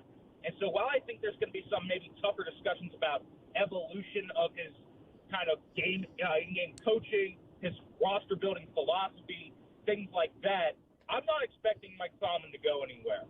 And so I think he'll be on the sidelines for Pittsburgh in 2026. But it's certainly coming to a head for an organization that is so stable and gives their coaches so much patience. I do think sooner rather than later, I'm talking, 1 or 2 years from now, I think that can be a real discussion. What's the formula? What's the formula here for Pittsburgh on Sunday night, though, to ultimately get a win? We know they didn't want to be in this spot to where it was a must-win game, but that's reality. What's the key for them, and what have we seen throughout the season? If I tell you a certain list of things, or you tell us a certain list of things that has to happen, what's that look like? Yeah, I mean, you think about the formula for the Steelers, specifically in this game, and I think 2 injuries, you talked about DK Metcalf being out. Darnell Washington being out is, I think, a big one, too. And that's been kind of the formula for the Steelers is they're going to run through Darnell Washington in a lot of ways. The run game is opened up through him, and he's been a decent pass catcher. And you look at the stats in terms of success rate and EPA per play. When success rate-wise, they have a 51% success rate when Darnell's on the field. that's better than the Los Angeles Rams. When he's off the field, they're worse than the New York Jets. I just think that is significant. And so can you lean to the run game? I think that's going to be a big thing because I don't think they're going to be able to match up man-to-man with the Ravens DBs. Even though the Ravens have struggled there, I just don't buy into 35-year-old Adam Thielen. I don't buy into, MVS. They tried to get that last week. That didn't work. And so there's just a lot of things to me Steelers do offensively that's not going to work in these games. They can't just chuck balls down the sideline like they did. So I think leaning into the run game, trying to chew a little clock here is going to be something. Use Pat Freiermuth, use Kenny Gainwell and Jalen Warren. I think that's the strength of your offense right now. And then defensively, I think you're going to need 1 or 2 turnovers. I mean, if they can have a game like they did in New England or against the Colts where they had 5 or 6 turnovers, I think they'll win this game outright. But I think they have to win that turnover battle and put the offense on short fields. So they need almost an equalizer to me because I just think this offense doesn't have enough firepower to really go mano-a-mano with anybody right now without Darnell Washington and DK Metcalf. So I think the defense has to play at a high level, get a few turnovers, put the Steelers offense on a few short fields, and when the Steelers are on offense, they at least have to run the ball well enough to where they can limit what the Ravens do offensively. So, Nick, you've seen this team play week in and week out all season long. Where do you stand? What is your final score prediction in Sunday night's matchup? Yeah, I mean, I think if they were fully healthy with Metcalf and Washington, I think they could do similar to what they did last time. They just beat the Ravens over the top in man-to-man coverage, and it opened up a lot of things for other guys. But I just think without the firepower, not only do they have the most efficient player on the team being Washington, and the guy that kind of opens it up, they don't have their explosive element. So even if they weren't efficient, maybe they could get 2 or 3 explosives with Metcalf like they did last time, shorten the game, and kind of get going. I think the defense is going to be able to slow down the Ravens offense. I think Derrick Henry is not going to completely take over this game. Derek Harmon did not play in the first game. He is there in this game. I think that'll be big for the Steelers. But I just don't buy this offense right now. I think they're so limited in what they do. And so I'm going to take the Ravens. I think my prediction has been all week 20-15 Baltimore, and that's kind of how I see this playing out. Nick Farabaugh. Nick, if you do find anything out about Aaron Rodgers' potential wife, will you please report back? I will. I will report back if I read anything about Aaron Rodgers' wife. Okay, thank you. There you go. Nick Farabaugh joining us here on BetMGM Game Day on Westwood One Sports. That's so bizarre, though. I know you were joking, but it is bizarre how none of the players' wives have met his wife. It's kind of a typical thing that happens during NFL season. This is the Manti Te'o living out before our eyes, and nobody's talking about it. Mainly because nobody can talk about it. They don't know what to talk about. Yeah, and look, I actually think Aaron Rodgers has played a lot better than myself and a lot of people thought he would this year. I'm not saying that he didn't have, last week there was some throws that he missed, but he's also, who's he throwing the ball to at this point? I mean, there's no DK. Yeah. Darnell Washington's now out for the season, I think, with an injury. Who the hell is he throwing the football to? The run game has been fine. And then TJ Watt has been out. They get TJ Watt back at least tomorrow night. That's a huge addition after that bizarre punctured lung issue that was, an issue with the team doctor and team staff. Yeah, he's playing better, which is proof to the fact that he's not married. He's playing like a single guy would. That's the theory. That's the theory that's out there for sure. He is Austin Huff. I'm Alex Gold. We'll certainly give our final picks for how we think some of these marquee games in the NFL Week 18 slate will go. We'll get to that a little bit later on. But there was some more on the coaching carousel that has come out since we've been on the air this morning, including another coach in this same division, in the same AFC North, and whether or not he could return. We'll give you the latest on that. This is BetMGM Game Day on Westwood One Sports.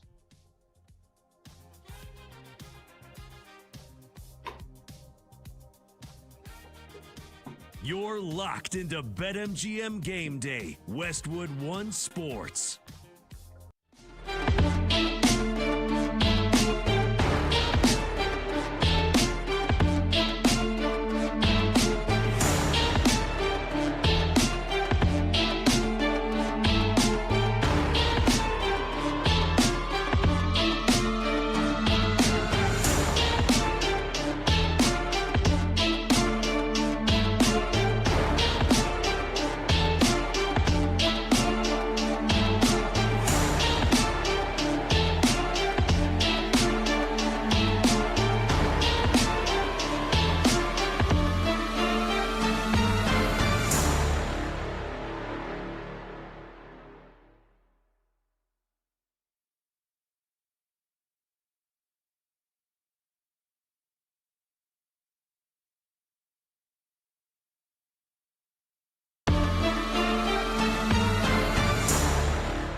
Your weekend sports conversation rolls on with BetMGM Game Day right here on Westwood One Sports. You can, of course, watch the show as well on YouTube and Twitch. You can subscribe over the BetMGM network there and watch the shows. Of course, the Westwood One Sports app, Odyssey.com, Odyssey app, and SiriusXM channel 375. Alex Gold, Austin Huff with you. If you guys want to give us a follow, first show on the brand new network here at Austin Huff on X, at Alex Gold on X as well. We'll get back into some NFL as it pertains to the action tonight coming up in 20 minutes or so. We'll take a look at the NFC West showdown that'll decide the number one seed. That, of course, Seattle and San Francisco. Evan Giddings is going to join us here in 20 minutes or so. But as we've been on the air, man, there's been some new updates on potential coaching carousel in the NFL. Starting out west in Vegas, Diana Rossini from The Athletic put out a great piece this morning. And the latest with Pete Carroll saying that the Raiders are likely to part ways with head coach Pete Carroll. Remember, this is just year one for him. Got back into coaching after stepping away a little bit, was in the Seattle Seahawks organization, and he was brought in to avoid exactly what has happened this year, which is bottom out and be the number one pick, which they might. We'll see. They play the Chiefs tomorrow. Both those teams want to lose that game, so that'll be a crappy game to say the least. Neither team wants to win. But he was brought in to bring respectability to that franchise. Brought in Geno Smith, not a long-term option, but a veteran option, and brings in Chip Kelly as his OC, fires him mid-season because it's been a disaster. They spent a top pick on Ashton Genty, and while that roster, I'll admit, is not great, this is not just Pete Carroll, but I think you absolutely have to move on from Pete Carroll. What's the reason to hang on to him? Even if they would have had a little bit better season, he's not going to be there for 4 or 5 years anyway, even if they had success. This was kind of supposed to be a 2 or 3 year raise the floor of the organization type of hiring, and it's been the complete opposite. I am never a proponent of firing a coach after one season. 18 weeks of actual gameplay, or 17, I guess, is never enough to for a coach to put a stamp on their team. And can you feel the butt coming? Because it's coming. But when that coach is already the oldest head coach in the league, and look, I'm not an ageist by any means, but when he had already shown signs of slipping in Seattle, which is why he was, kind of mutually parted ways with, or whatever, was done with in Seattle. I feel like it is Pete Carroll. This was always going to be a bridge to get the franchise back to a level of stability that they haven't had for quite some time now. But when it has gone as bad as it has gone, when a team looks as bad week to week, if you watch the Raiders play, it looks like they're playing without a coach. So what good is keeping Pete Carroll around to try and stabilize this? Pete Carroll was never the long-term answer. He's got one foot in a retirement home already. So to keep him around, I feel like it's not going. It's not. You're doing your franchise a disservice. The Geno Smith experiment didn't work out, like you said. The Chip Kelly experiment didn't work out, and this Pete Carroll experiment is not working out. So this is the exception to the rule that I have of giving a coach more than a year to fix or to build what they want to build. Because I just don't see it getting any better for Pete Carroll. What could they do? What draft pick could they bring in next year that would make this better? I think you need to do an entire regime shift, and maybe Tom Brady's just too busy, calling games on Sundays to see the own product that the Raiders are putting out there every single week. But I think, Pete Carroll's got to be out the door. And I know you bring up Tom Brady. I know he's not the GM. He's part of the ownership group, but he's got say in quarterback movement. I mean, that's going to be fun to watch if they end up with the number one overall pick, and they would need to lose on Sunday for that to happen, it looks like. If they end up in that spot, then that's going to be interesting to follow with the quarterback conversation, and whether it's Mendoza or Dante Moore or whoever you think will ultimately be the first quarterback off the board. We're going to find out this offseason if Tom Brady was actually a GM. Would he be like John Lynch as in a good one, or would he be John Elway as in a bad general manager? Because because you were a Hall of Fame quarterback or a Hall of Fame player in John Lynch's case, Doesn't mean you're a great GM. We know Michael Jordan was a terrible GM. He's all-time great, not a great GM. And so just because Tom Brady's Tom freaking Brady doesn't mean he's a great talent evaluator either. So we'll find that out. That's what I'm kind of intrigued to find out. But, man, that roster, you said it about just where they're at. I mean, Crosby, Brock Bowers. That's it. Like, Genty was a top pick, but he hasn't proven anything yet. So it is Bowers and it is Crosby, and maybe they got sideways with him. We'll see. Remember, he wanted to keep playing. They clearly, and he is a little banged up, they clearly don't want to play him because they want to lose. Like, they're tanking. I mean, this is as obvious as a tank job now the last 2 weeks, as you'll see in the NFL, as the Raiders are trying, as they should be, to get the number 1 overall pick. Well, you brought up a good point about the tanking. You know, tanking is more of a term that fans tend to use in the NFL. Tanking is never, it's not in the vernacular of anyone in any front office among the 32 NFL teams. But when the Raiders team sets their 2 best players for the final 2 weeks of the season, granted, yes, they're dealing with some injuries, but when they sit them down, they're basically saying, yeah, we're giving up on not just this season, but that tells me they're also giving up on the head coach, because that's why you don't see tanking. Guys' jobs are on the lines. You will never see, Brian Callahan was not trying to tank this year when he was axed in Nashville. What Brian Daboll was not tanking in New York as much as Giants fans want to believe that he was. But because they have jobs, this is literally their livelihood. And so the Raiders basically saying, yeah, we're taking away your 2 best players, tells me that Pete Carroll's no longer playing for his job, because it's a matter of when, not if, he gets shown the door. Yeah, we'll see what direction they had, man. If you're going to draft a young quarterback, I'm not by any means the only person that feels this way, but if I'm drafting a young quarterback, I'm hiring an offensive-minded head coach that's a play caller. That's just how I would always operate as an owner or as a GM. I don't want to have the young quarterback be a defensive-minded head coach, and then my OC is the next up-and-coming head coach, and I got to find another play caller in 2 years. No, if I am the Raiders organization, the smart path is to find who they believe is the best offensive mind available. Now, is that going to be, Clint Kubiak up in Seattle? That might be the hot name this year. Is it Cliff Kingsbury, who may be out of Washington, which gets me to our next conversation with Diana Rossini. She's reporting that the Commanders have discussed potentially moving on from Cliff Kingsbury, even if he doesn't get a head coaching job, which that's the part that what happened last year? What happened? Yeah. Man, 1 year and now it's his fault?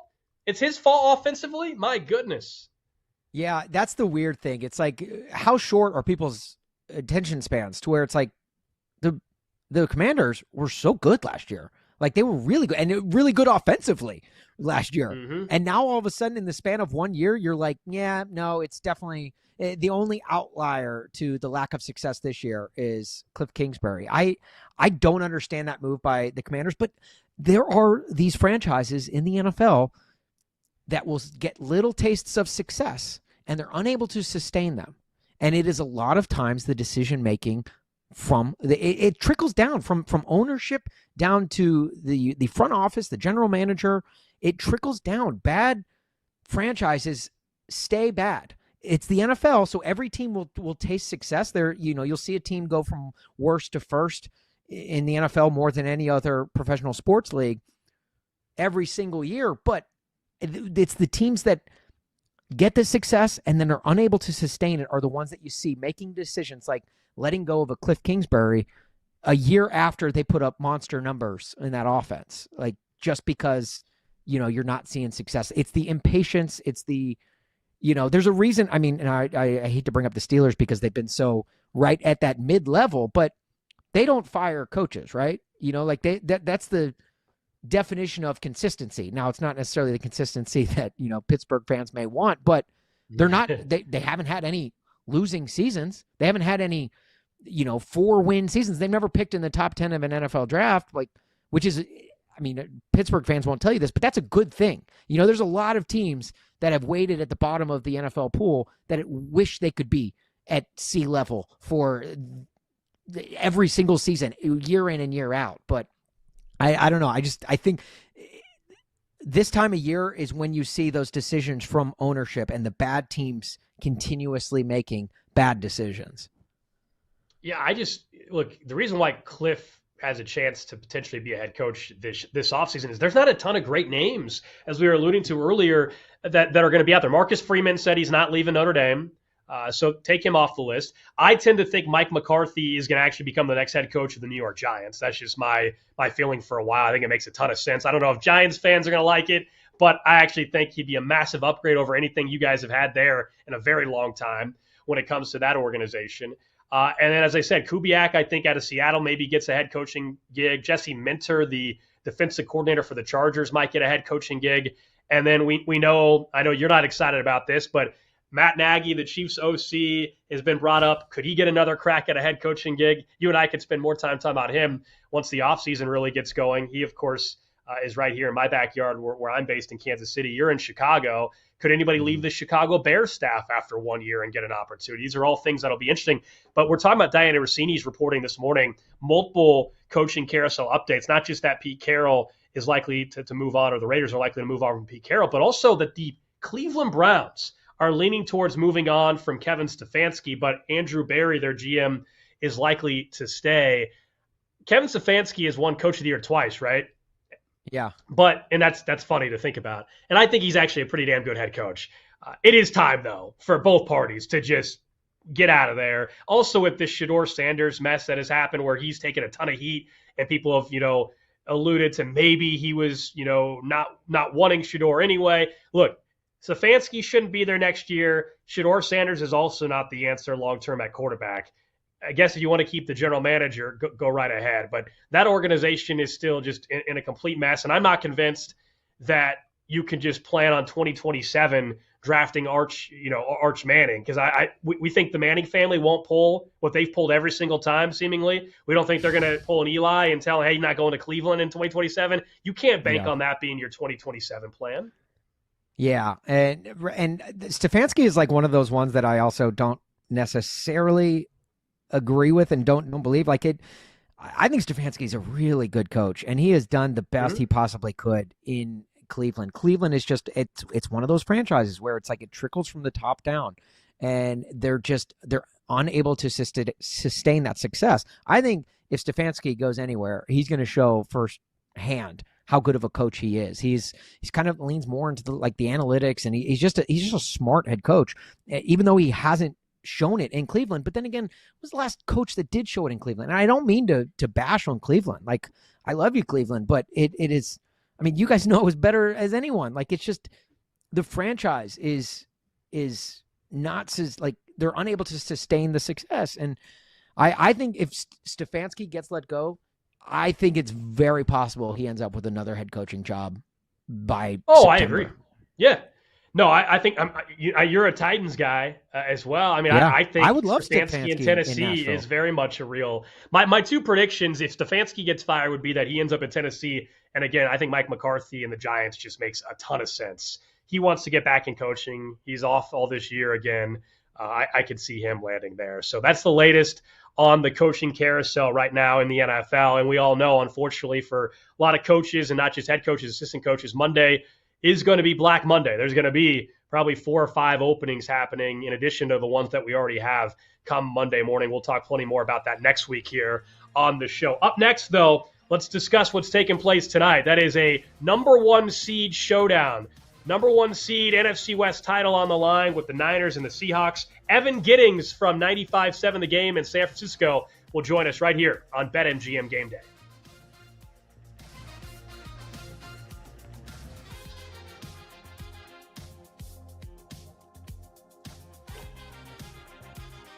BetMGM Game Day. Make it legendary on Westwood One Sports.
to cash out. Your weekend sports destination is BetMGM Game Day on Westwood One Sports.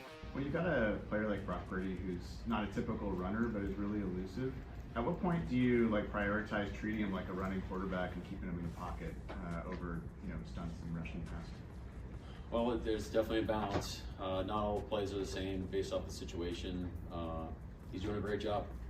It really is. I mean, there's a lot of plays where he's throwing around time and layering throws over hook players and seeing defenses kind of before it happens and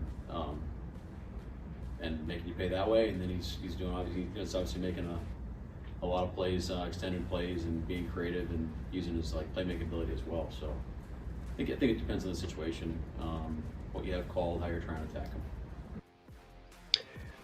Seahawks head coach Mike Macdonald talking about Christian McCaffrey, of course, one of the key pieces to the 49ers tonight as Seattle and San Francisco are going for an NFC West crown, going for the number 1 seed. We're expected to head out to the Bay Area here in just a minute or two. We'll try to connect with Evan Giddings, pregame host for the 49ers over on 95.7 The Game there in the Bay Area, and get the Niners perspective heading into this one. You and I were talking earlier, Austin, Alex Gold, Austin Huff with you here on BetMGM Game Day about the job we think Kyle Shanahan has done this year. We were looking at the Coach of the Year odds, and both these coaches, again, there's a strong case for both of them, but I think the injuries, it sounds like, is kind of what has put Kyle Shanahan at the top of the list for you and I.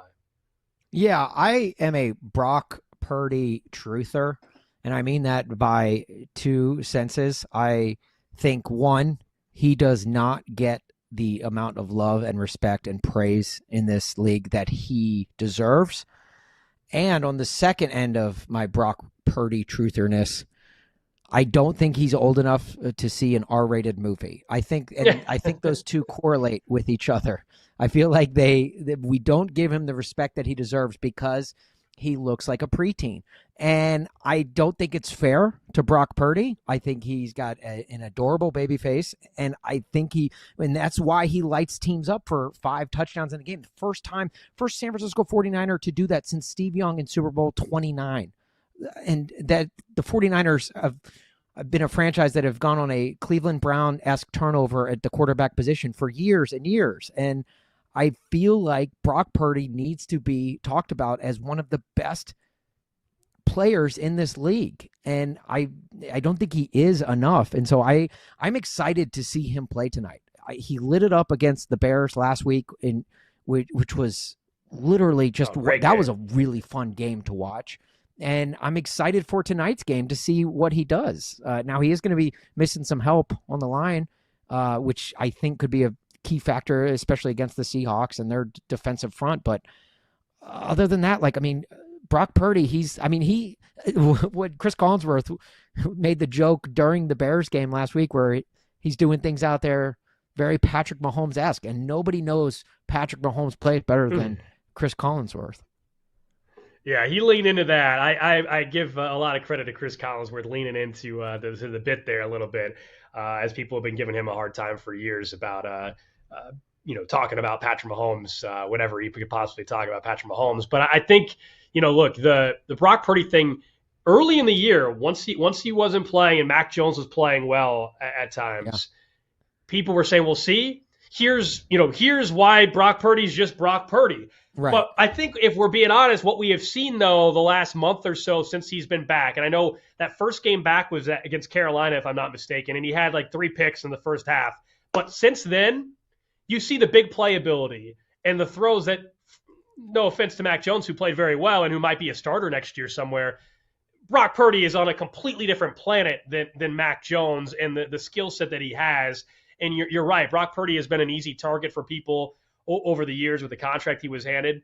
But I think we have seen here as of late, and why the Niners have gone on this run, the special playmaker that he is. And I told you, I expect the Niners to win tonight. I really do. I think we're in for a great game. I don't think it's going to be anywhere near the shootout that we saw with the Bears game that you referenced, a week or so ago. That was one of the best games of the entire NFL season. I think this will be a little more defensive heavy. At least if you're Seattle, by the way, you should hope it is that kind of game. I don't think, despite what Jackson Smith and Jigba has done and the nice tandem in the backfield for Seattle, I still don't think you want this to be a Sam Darnold, he's going to have to sling it, 35, 40 times for us to win kind of thing. That's not the MO there. I think it needs to be a little bit more controlled pace type of game for Seattle in this particular one. The one part for Seattle and why they're favorites, other than being undervalued much of the year, is the Trent Williams injury, as you alluded to. Trent Williams, not having him, if you're the Niners, and it looks like, according to Ian Rappaport, they're not going to have the all-pro left tackle. Against this defense, that's an area where if we're sitting there in a quarter or two into this game and Brock Purdy doesn't have time, you know exactly where to look.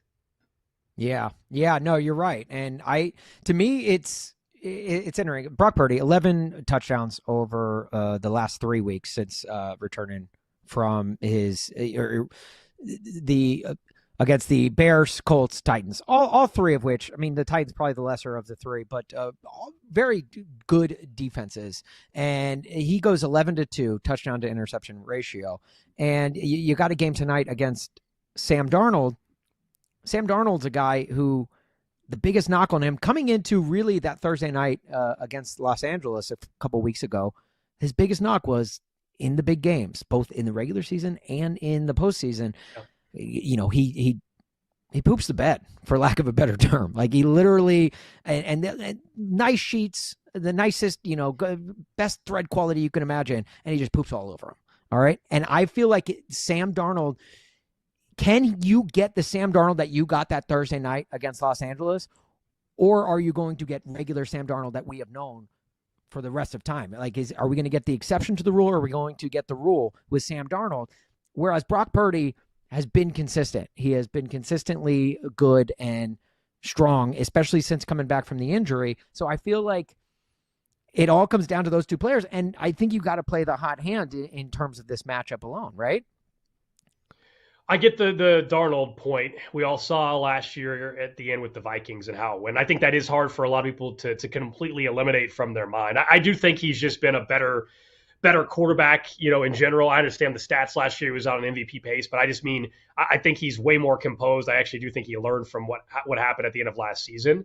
But as I told you earlier, like, this is more about the Niners to me than even Sam Darnold or Seattle. Like, I love the fact I'm getting 2.5 points for a home dog, Kyle Shanahan, Brock Purdy 49ers team that will have George Kittle for this game. Like, this is not me I guess I'm not betting against Sam Darnold. I'm betting on Kyle Shanahan and Brock Purdy. But you're probably right, where I think a lot of people, the public probably is betting against Sam Darnold. That's just not how I'm approaching it. And I'm a little nervous because I was looking at some of the betting tickets, and it looks like the public is all over the Niners. And typically, at least this year, that's not been a winning strategy for bettors out there over at BetMGM. Typically fading the public's been a very, very good strategy. So maybe I'm on the wrong side. You and I are both on the Niners. Maybe we're both going to lose our bets tonight. But it's more about the Niners. What have we talked about? Always fade Austin. Always. Just whatever I'm picking, and I'm picking the Niners. So that tells me now maybe the Seahawks are going to win this thing. See, that's true. I'm going to learn this as we get doing these shows more and more. If you pick a certain bet, I might just purposely switch in the opposite direction, just so I can protect my wallet a little bit. We will have a little picks for the weekend coming up at the end of the show. But yeah, I'm a little nervous as we learn more and more about your betting history, and now that I'm finding out that you and I are in lockstep on the Niners. I am way more nervous now than I was 2 hours ago.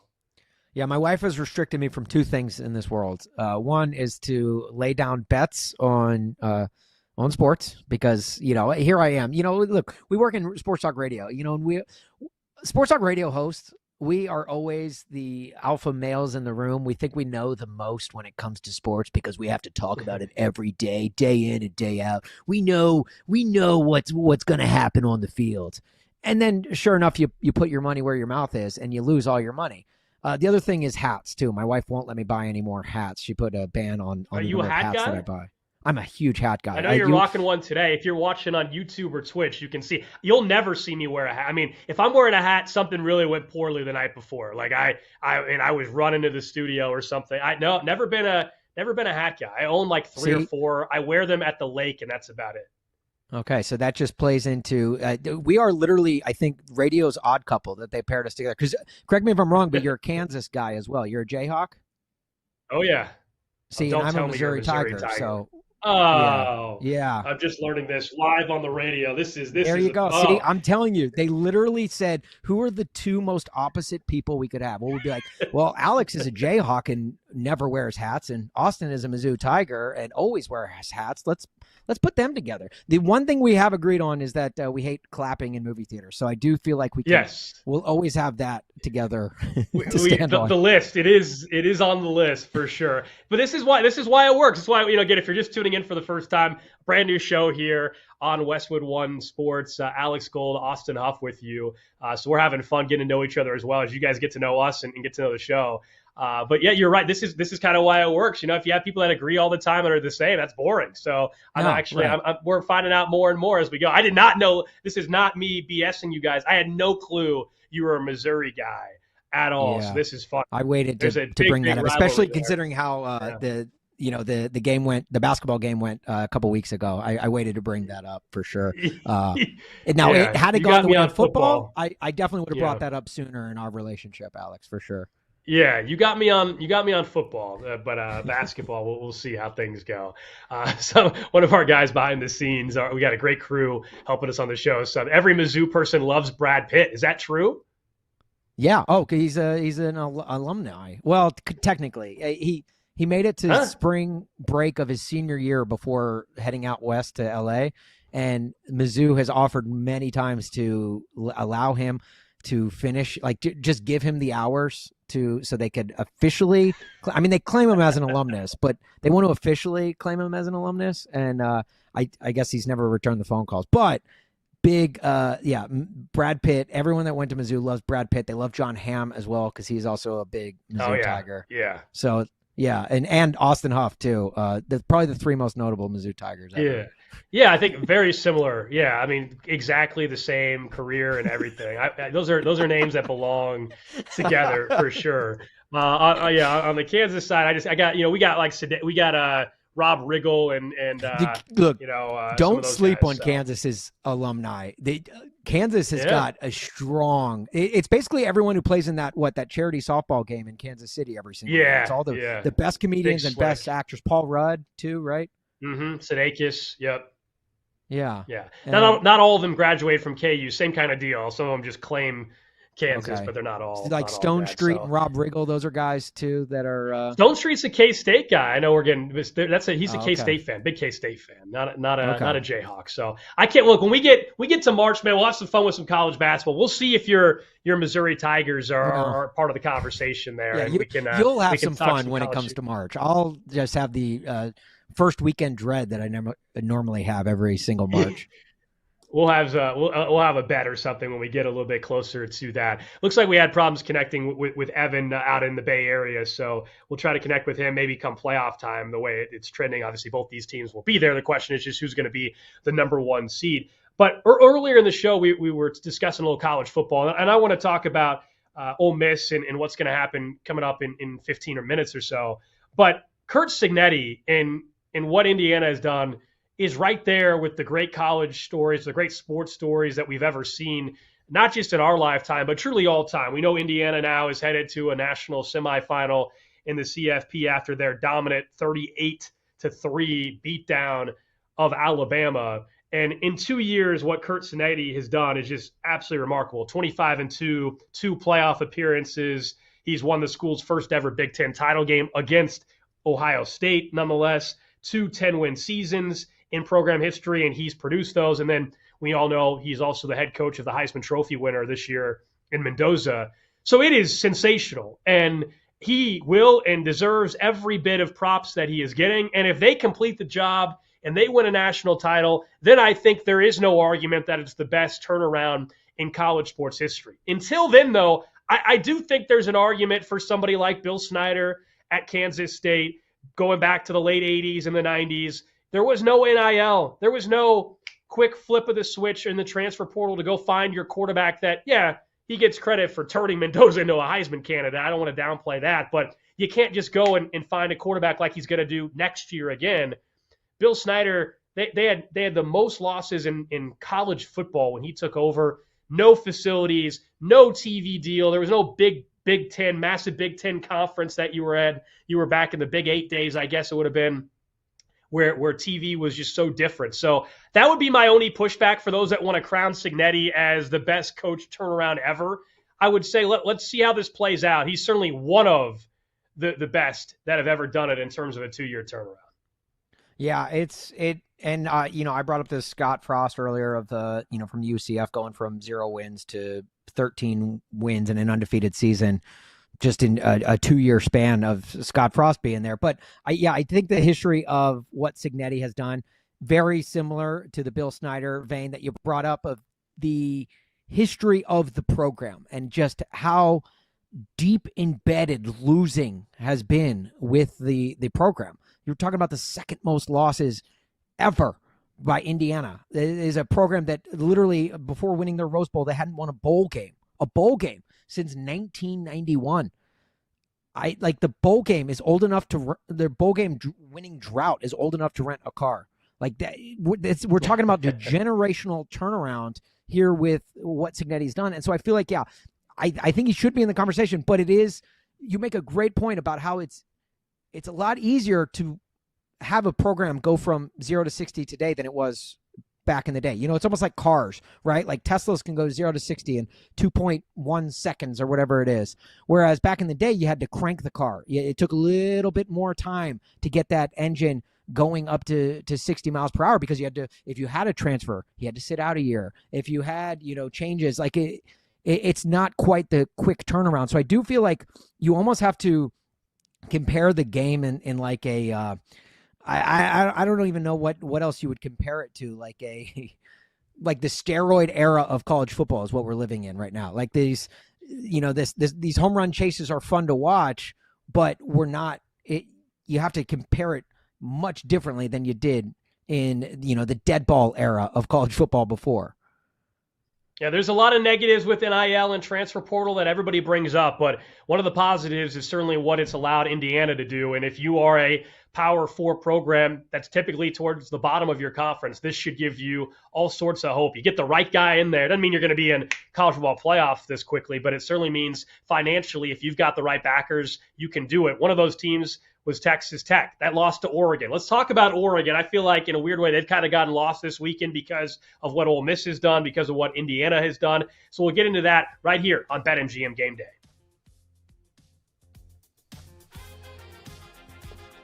You're locked into BetMGM Game Day, Westwood One Sports.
for the weekend slate. BetMGM Game Day continues on Westwood One Sports. And for the emotions, the things that happened towards the end of the game, it was kind of weird and hectic at times because we didn't know if the game was all over or if we still had to go out there. So it was just kind of funny seeing them drag the stand back off the field and just get everybody off back on the sideline. So that was pretty funny. Trinidad Chambliss talking about Ole Miss's massive win, really the game of the week. A win over Georgia to get to a college football playoff semifinal. We all know Lane Kiffin no longer the head coach. Pete Golding is the head coach. We'll get back into Ole Miss and some of the controversy that's developed in the last 24 hours or so heading into their semifinal game on Thursday against Miami. That is because they got assistants that, of course, have already committed to going to LSU. Meanwhile, the transfer portal's open, recruiting's going on, and you're trying to deal with both jobs at the same time. It's just a bizarre circumstance that when we had these transfer portal rules and everything, nobody ever intended, frankly, for a coach that had a team that could legit win a national title to bail the way he did for multiple reasons. And so it's created just a weird circumstance. But I mentioned it before the break to Austin, Alex Gold, Austin Huff with you here on BetMGM Game Day. We appreciate you guys hanging out with us. I mentioned Oregon. I feel like they've gotten lost somehow, and it's like Oregon, name brand, but like somehow lost in this week of the discussion. Like they were dominant against Texas Tech. Meanwhile, the story is more about Indiana, understandably so, Alabama losing, about Ole Miss winning. And I get it to a certain extent, and Indiana is a great story. But Oregon just kind of, in a weird way, they're kind of the underdog right now. And they literally are the underdog heading into their next matchup. Yeah, I hope the FCC isn't listening right now because we're about to break Sports Talk Radio's rule right now, which is you just don't talk about Oregon. You know, for whatever reason, people outside of Eugene, nobody is considering Oregon as like a true national champion threat. And that's really the one team of the Final Four remaining that has had national title, I guess like run-throughs over the last decade plus. Like Oregon is like the one proven program that, like even before NIL, proved that they can be there. And now that the rules are changed, they're saying, yeah, we haven't missed a beat. The Alabamas of the world, the Georgias haven't been as good since NIL has kind of become a thing. But Oregon has remained consistent through that change, and which tells me that they are a legit program, and they are one that and Dan, the job that Dan Lanning has done at Oregon has been incredible. Like it should not go. It should not go understated. And I feel like Oregon, to me, Oregon is like one of those sleeping duck, if you will. Nobody wants to talk about them. And while everyone else is going to, get all the praise, and Indiana, of course, you're getting a rematch with them, and Indiana won the first round. Everyone, Indiana blows out Alabama. And meanwhile, Oregon blows out Texas Tech, which is no small task, mind you. Like, this is not the Texas Tech of old. This is a $30 million roster that Texas Tech had. And Oregon just bent them over and literally like just 23-0. Didn't even allow them to score a touchdown. So don't sleep on the Oregon Ducks. Let that just be a forewarning. I don't know if I need to get the FCC or the FDA, some federal company to stamp this, Surgeon General, maybe get them out there. Do not sleep on the Oregon Ducks. Yeah, I think other than Cignetti, Dan Lanning to me is the best coach in college football. I get the Cignetti situation. It's hard to argue against him right now with what he's done, that he's not the best coach in football. But Dan Lanning, if he's not number one, he's 1B in my opinion right now to Kurt Cignetti and what he's been able to do as a program. And look, you brought up Texas Tech and the NIL roster and everything they built. I mean, the one thing with Oregon, we all know that money faucet never goes dry out there in Oregon either. And Phil Knight has essentially said, I'll do whatever it takes to win a title before I die. And they're 2 wins away from getting there. And you're right, this is, I think, the third CFP that they have been in. So out of the group that's left, they've got the most experience in this era that we're now in. As we know, Miami has more national titles, but it's been a very long time. And then we know Indiana has been here twice. They, of course, don't have a title. And then the same thing with Ole Miss. This is their first go-around. So we're getting some new blood, but Oregon would be the most experienced in terms of the CFP era. of any of these teams. And Dan Lanning's the biggest reason for that. Let's not forget, though, Dante Moore, while I don't know how it's going to settle come end of April in Pittsburgh when the draft is taking place, but he could end up being the number one quarterback off the board. I know Mendoza was the Heisman. I know that there's talk about even Ty Simpson at Alabama, once we get to the combine process, could end up going higher than everybody thinks. But they might have the quarterback that ends up being the number one overall pick on their squad as well, even if he's not the Heisman Trophy winner. So, that roster, that speed is all legit. Defensively, they were incredible. That was the difference. Defense has really been dominant during the early portion of this college football playoff. And I know Indiana seems like the juggernaut right now, but I'm with you. I don't think people are necessarily overlooking Oregon in terms of can they win. I just think they haven't been talked about this week because of what Indiana has done. And, the spread right now, BetMGM, Oregon getting 4 points in this game. They're the biggest dog between the two games, which is kind of interesting. And I know it's tough to bet against Cignetti right now. I haven't put a bet in, full disclosure, yet. We'll get this maybe at the end of the show. But right now, I kind of lean toward Oregon to cover. I don't know if they win, though. But if I had to take a spread and I'll take 4 points with Oregon because I don't think the quarterback gap actually is as wide as people want to make it out to be. And that's saying something I understand as amazing as Mendoza has been. You haven't put a bet in because I haven't put a bet in, and you're waiting to fade me. Yeah, whatever I pick. True. Right? Yeah. Yeah, I have to do that. I'm approaching it that way. I honestly, I don't know. This is a dealer's choice, I think, with Oregon and Indiana, because I do think these are the two best teams. If they were on opposite ends of the bracket, I think this would be your national championship game. And I think, and rightfully so, because it'd be the two best coaches. And what have we seen in college football win the most for you? Best coaching, right?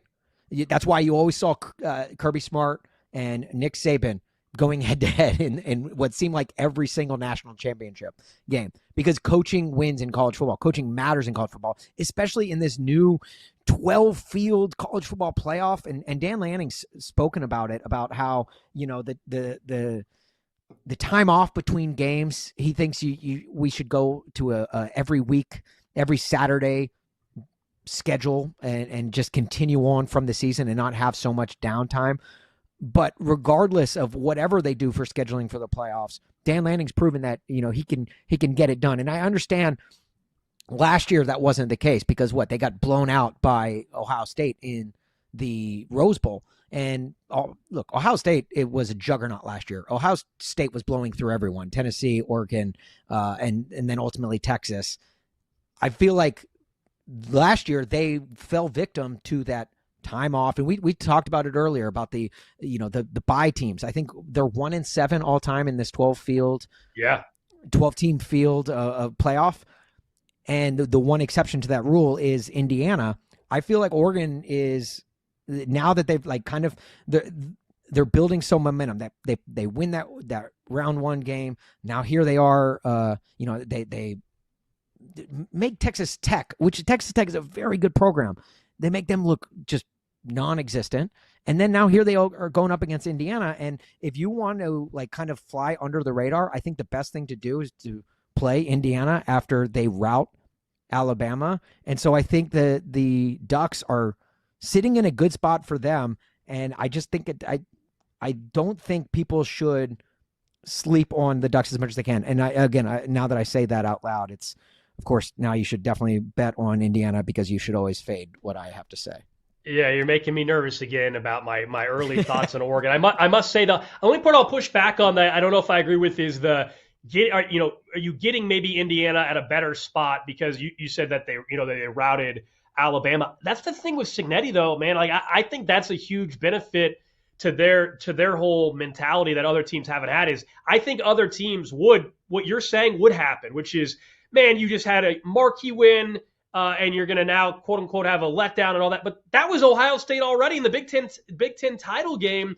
That would have been the moment. Everybody's praising you and all that. And then what do? They have a 3-week layoff, and then they go do that to Alabama. I just don't think Curt Cignetti and his whole mindset allows what you're saying typically does happen. I just don't think that is really in the cards for Indiana. They might lose, but I don't think it's going to be, because they just, they're going through the motions, or they get off to a slow start because they think they nobody's going to punch them in the mouth kind of thing. I think they'll look with Cignetti, they'll look at Oregon and they'll be completely ready, and Oregon will have their full attention. The good news is it's a short turnaround too. They played Thursday or Friday Thursday, and they're going to turn around and play on Thursday again. I mean, this is not a 2-week layoff. We get these semifinal games on Thursday and Friday of this coming week. Yeah, but we are part of the problem. We are essentially the rat poison that Nick Saban used to coin. Like, we are giving right. Indiana their roses, and rightfully so. They did that to an Alabama team, but this is not. I mean, this Alabama team has been propped up essentially by the committee, because this is not the same Alabama. This is an Alabama team that got blown out by Florida State in week 1. This is an Alabama team that got blown out by Georgia in the SEC championship game. This was not the Alabama of late, but we have this idea as, in both the media and as fans, we think of Alabama as the Alabama of the Nick Saban days, of when they were the grand elite upper echelon of college football. They're not that anymore.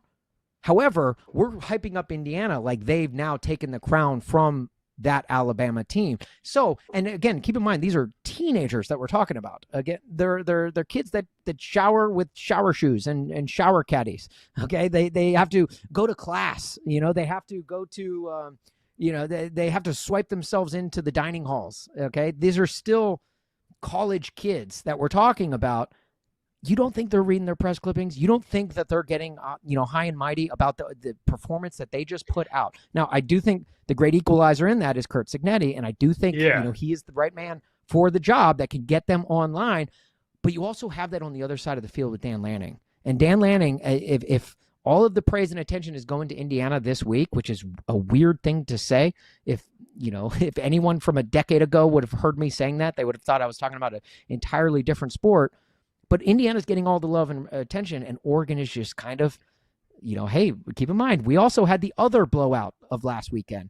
We also, are right there with them. And we narrowly lost to Indiana in the regular season matchup, and they are out for blood. So I don't know. I just think that Oregon is in a really, really good spot heading into this game, almost better than Indiana. Interesting. No, it's interesting. I think both coaches are going to sell it.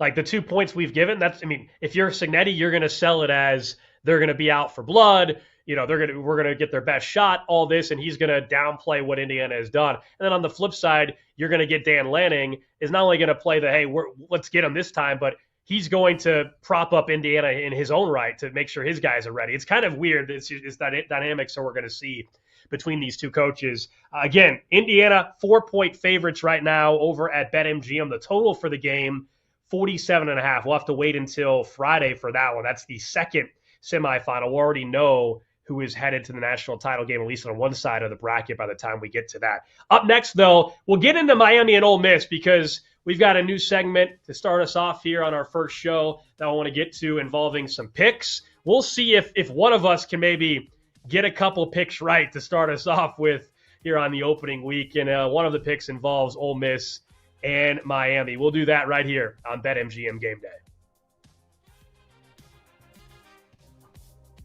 BetMGM Game Day, your weekend sports authority. Westwood One Sports.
clean slate. BetMGM Game Day continues on Westwood One Sports.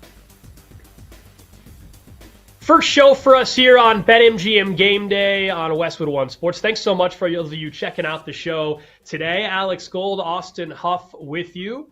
We'll be on Saturdays moving forward here on the network, so we're really excited about that. If you're looking for different ways to catch the show, YouTube and Twitch if you want the video component, and obviously you guys can listen on the Westwood One Sports app, the Odyssey app, odyssey.com, and also on SiriusXM channel 375. Plus, you can follow us on Twitter. We'll tweet out some clips of the show and bounce some ideas off you guys as well during the week heading into the show. At Alex Gold, at Austin Huff, our handles makes it really easy over on X.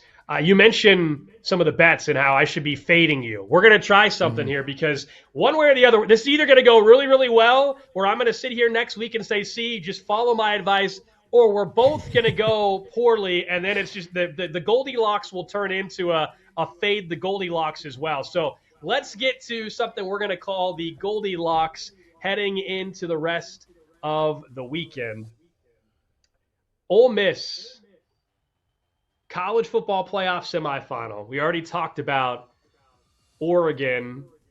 We already talked a little bit about their potential game.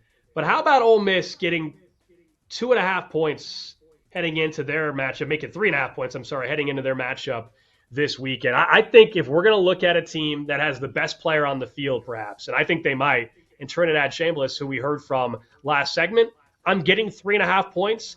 I was worried heading into their last game about the coaching element, and even in their opening round game about the coaching element and not having Lane Kiffin around. I've now seen 2 games where that offense with Trinidad and Charlie Weiss Jr. as the OC, it has not missed a beat. And you want to talk about confidence, you just beat Georgia. You think they're going into this game against Miami, while they respect them, but you think they believe they can't win that game? They got all sorts of confidence, and I'm getting 3.5 points in this matchup on Thursday night. So I love Ole Miss in this spot. You know, I think they can win it outright, by the way. I can get them plus 145 on the money line, but my Goldilocks is Ole Miss plus 3.5. I get the hook included on this against Carson Beck in Miami, and Carson Beck, to his credit, is playing some great football as well, and he doesn't get to go up against his old squad against Georgia. He's going to get Ole Miss instead. But I just think when I look at the quarterback play, I'm not so sure out of the 4 remaining teams, as much as Mendoza is the Heisman guy, the way Trinidad just played, I'm not sure if I'm not taking that guy over everybody right now just for this upcoming week. Yeah, he does kind of seem like the X factor, which I know is a term, we as sports talk guys love to use. He's the X factor. He has it. He is him. But he truly is. Like, everything he has done, he could do no wrong against a really good Georgia defense the other night. I feel like that, he's kind of shown, like, hey, guys, Trinidad Chambliss here. This is my coming out party, and I'm going to make some plays that leave your jaw on the ground, and then I'm just going to go right back to business and do it again. And he did that against Tulane, but everyone was like, it's Tulane. What do they have to offer? Then he goes out and does it against Georgia, and you're like, oh, okay, now we're really talking. However, on the other side of the football, you got a Miami program that is done nothing but continuously go against what we've thought. When they had to go into A&M and play a really good Texas A&M team, an A&M team that ran the gauntlet essentially in the SEC,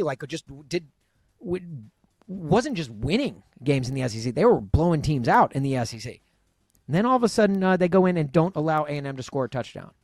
And then Miami takes on Ohio State, the reigning national champion Ohio State Buckeyes. And we're thinking the exact same thing. We're like, wow, well, it was a great run, great story for Miami, but Michael Irvin, you're going to have to keep your belt on in this game because you got Ohio State. And then what do? We got Michael Irvin beating a cooler with an Ohio State sweatshirt on at the end of the game. All right, they go out and they dominate the Buckeyes. And I feel like, here we are for the 3rd straight week doing the same thing. Well, it was a great run, Miami, but you got Ole Miss, and you got this really good offense, an offense that, could see some of their assistant coaches leaving the way. Yeah, an offense that has had to deal with the utmost drama to get here, and we're asking them to do it for a 3rd straight week. I just feel like Miami has consistently been told, yeah, well, nice story, but it's going to end here. And we're doing it again for a third straight week. At what point are we going to learn that maybe Miami is the real deal? A Miami team that probably should have won the ACC title. No, it's fair. Everything you said, I think, is accurate, and that's why I more confidently would take the plus 3.5 than I would just picking them outright to win. Although I'll probably end up with a sprinkle on the plus 145 money line for Ole Miss by the time we get to kickoff. But right now, the bet that I got locked in is Ole Miss plus 3.5. But I hear you. What you said about Miami, you're exactly right. That it's the exact same setup, and the way Miami is playing. Here they are, the 10 seed in the CFP, and they're a favorite in this particular game. That's the only difference I'll say. You're right about the set. The only difference is this time the lines would say they're expected to win. They've been underdogs in the first two, and we'll see where the public money goes. My guess is the public's going to probably, unfortunately, be where I'm at, which is taking Ole Miss to cover, because that seems like the great story, even more than Miami. And it's like, rooting for these kids that their coach bailed on them. Like, who wouldn't want to see Ole Miss go on a run? I think that's where a lot of the country is at this point. But this is the first time where Miami can't even claim underdog. Like, legitimately, they are 3.5-point favorites in a national semifinal game. That's the only part that's different. Otherwise, totally with you with people, counting them out. And I guess here I am again doing the same. Yeah. Well, if I'm taking Miami, then you have to fade me, and you have to go on this. So they make sense. Perfect. We're going right according to script. Yeah, the only problem is I go to my next Goldie Lock, man. I'm going to the NFL, and we already touched on this game a little bit earlier tonight, in fact. Little number one seed action on the line out west. NFC West on the line as well. Niners, Seahawks. You can see if you're watching on YouTube at the bottom of your screen. The Niners are 2.5-point dogs, plus 120 on the money line. This is two Goldie Locks where I'm going with the dog, plus 2.5. Now, look. It's not 3, so if you want to buy the hook, you could and buy it up to 3. I'm not. I'm going to go ahead and I think if they're going to cover to me, they're probably going to win. So that's kind of where I'm at on this particular game. I don't think the hook will be the reason why I don't catch the ticket. So money line plus 120, 49ers actually get the outright win over the Seattle Seahawks. We talked a ton about Kyle Shanahan, the way Brock Purdy's playing. My only hesitation here is Trent Williams not playing, and does the Seattle defense, which is so good, do they wreck the party, and do they get home multiple times against Brock Purdy? Otherwise, I actually feel really good about the Niners defense here against the Seattle Seahawks. Yeah, keeping a quarterback upright is something that I feel like you can't just, ease over like, oh, yeah, they're missing Trent Williams, but, no, it's like that's a big deal. And especially a guy like Brock Purdy, who's been lighting it up over the last 3 weeks. 11 touchdowns and only 2 interceptions. I mean, he's in a groove right now. And the only thing that could disrupt that is missing his left tackle. And with that defensive front of the Seahawks, and the Seahawks have continuously done what we haven't expect them to do all year. And I don't think many people expect them to beat the Niners tonight. And here they are. Like, this is exactly when the Seahawks strike. So I'm also going the Niners though. Like, I would pick the Niners if my wife allowed me to bet, lose any more money for our family, then yeah, I would go with the Niners. So I don't know, Goldie. I don't know how you feel about that. Yeah, as I said, that's the part. That's now where the hesitation is starting to creep in. Once I found out the betting history, now I'm going to start learning, and we'll see if we go if I go 1-1 and it's because of the Niners game, or if I go 0-2, then next week I'm blaming this entirely on you, and we're going to have to reinvent the strategy around this segment. Yeah. The beautiful thing is it's the first show, and so the segment can completely go away if it backfires here in the first couple weeks. We can just completely pivot from it altogether. And we can actually call it, I don't know, you'll have to come up with a creative name. They can be, I don't know, right. Well, Huff's Duds or Huff's, I don't know. We can come up with something. Yeah, there's a reason. Look, it's not just for the punny name, but there's a reason why we called it Goldie's Locks. Like, it's not just like being cutesy in radio. It's because you don't want Huff's Locks. That's what you don't want. Unless you're going to fade me, then yeah. Yeah, we've got some of our guys behind the scene chiming in on the show. They want Huff Daddy Bets. How about that? That seems Huff like Daddy a TikTok channel you can start. I don't know. Based off of some of the Netflix documentaries, I don't know if I want to be going by Huff Daddy or H Diddy or any of the above. Yeah. Yeah, fair. I have not caught that documentary yet, but yeah, it was on. It's number 1, I think, on Netflix right now. I'm not mistaken. Right. Yeah. I think if we could stay away from that name, I think that'd be that would help me out a lot. That is true. We really. I was gonna try to go with the last name. We do that in radio way too much. But I don't. You're right. We might have to pivot from Huff. We might have to go I've with got Austin two little girls, something. and I've got 2 little girls, and I've stayed away from buying baby oil just over the last few months, just for that reason alone. Yeah, that seems like a great idea to avoid at this point in time. So those are some Goldilocks. We're going Ole Miss to cover, going with 2 dogs this week, and San Francisco, the 49ers, to cover tonight. So we'll find out pretty quickly. We'll have to wait till Thursday to find out on the Ole Miss pick, but we won't have a show before then. But tonight, man, like I think Week 18, how do you approach it from a viewing experience? Because we get these games today. We're going to get Carolina and Tampa, then we're going to get the Niners. We know we're going to get Sunday Night Football. But that middle chunk of the day, unless the Saints-Falcons game ends up being important if the Bucs win, otherwise, are you like fantasy football championships are over? Are you just checking out for the day? Are you red zone? How are you approaching this? Because like it's all about today and tomorrow night. Other than that, I really don't care. Yeah. Well, as a Titans fan, I didn't even know the season went on this long, so this is all kind of news to me. But I'm just going. I'll probably go red zone. I normally watch the Titans games in full, but I think Sunday I'm not gonna do harm to myself in that manner anymore. I'm going to go full red zone. Give me the Octo box for the entire day, Chris Hansen, if you don't mind. Let me watch as much football as possible, so that way, because there are still like seeding things in play, and there's other things to look out for and to watch. So I feel like the more games I can watch, if not, I'll go the YouTube Sunday ticket and just go the quad box and have 4 games on at once. That's probably what I'll do in the middle of parenting my 2 young little girls. Yeah, it feels like Scott Hansen, NFL Red Zone on Sunday. Chiefs are playing the Raiders, and that is all about hoping the Chiefs find a way to lose so they get the 8th overall pick in the draft. Meanwhile, the Raiders are trying to do the same for the number 1 overall pick. That's going to do it for us here. Show number 1.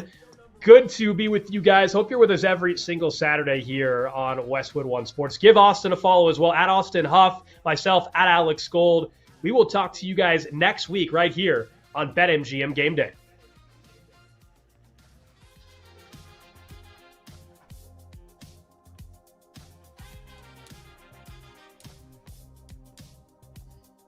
This is BetMGM Game Day on Westwood One Sports.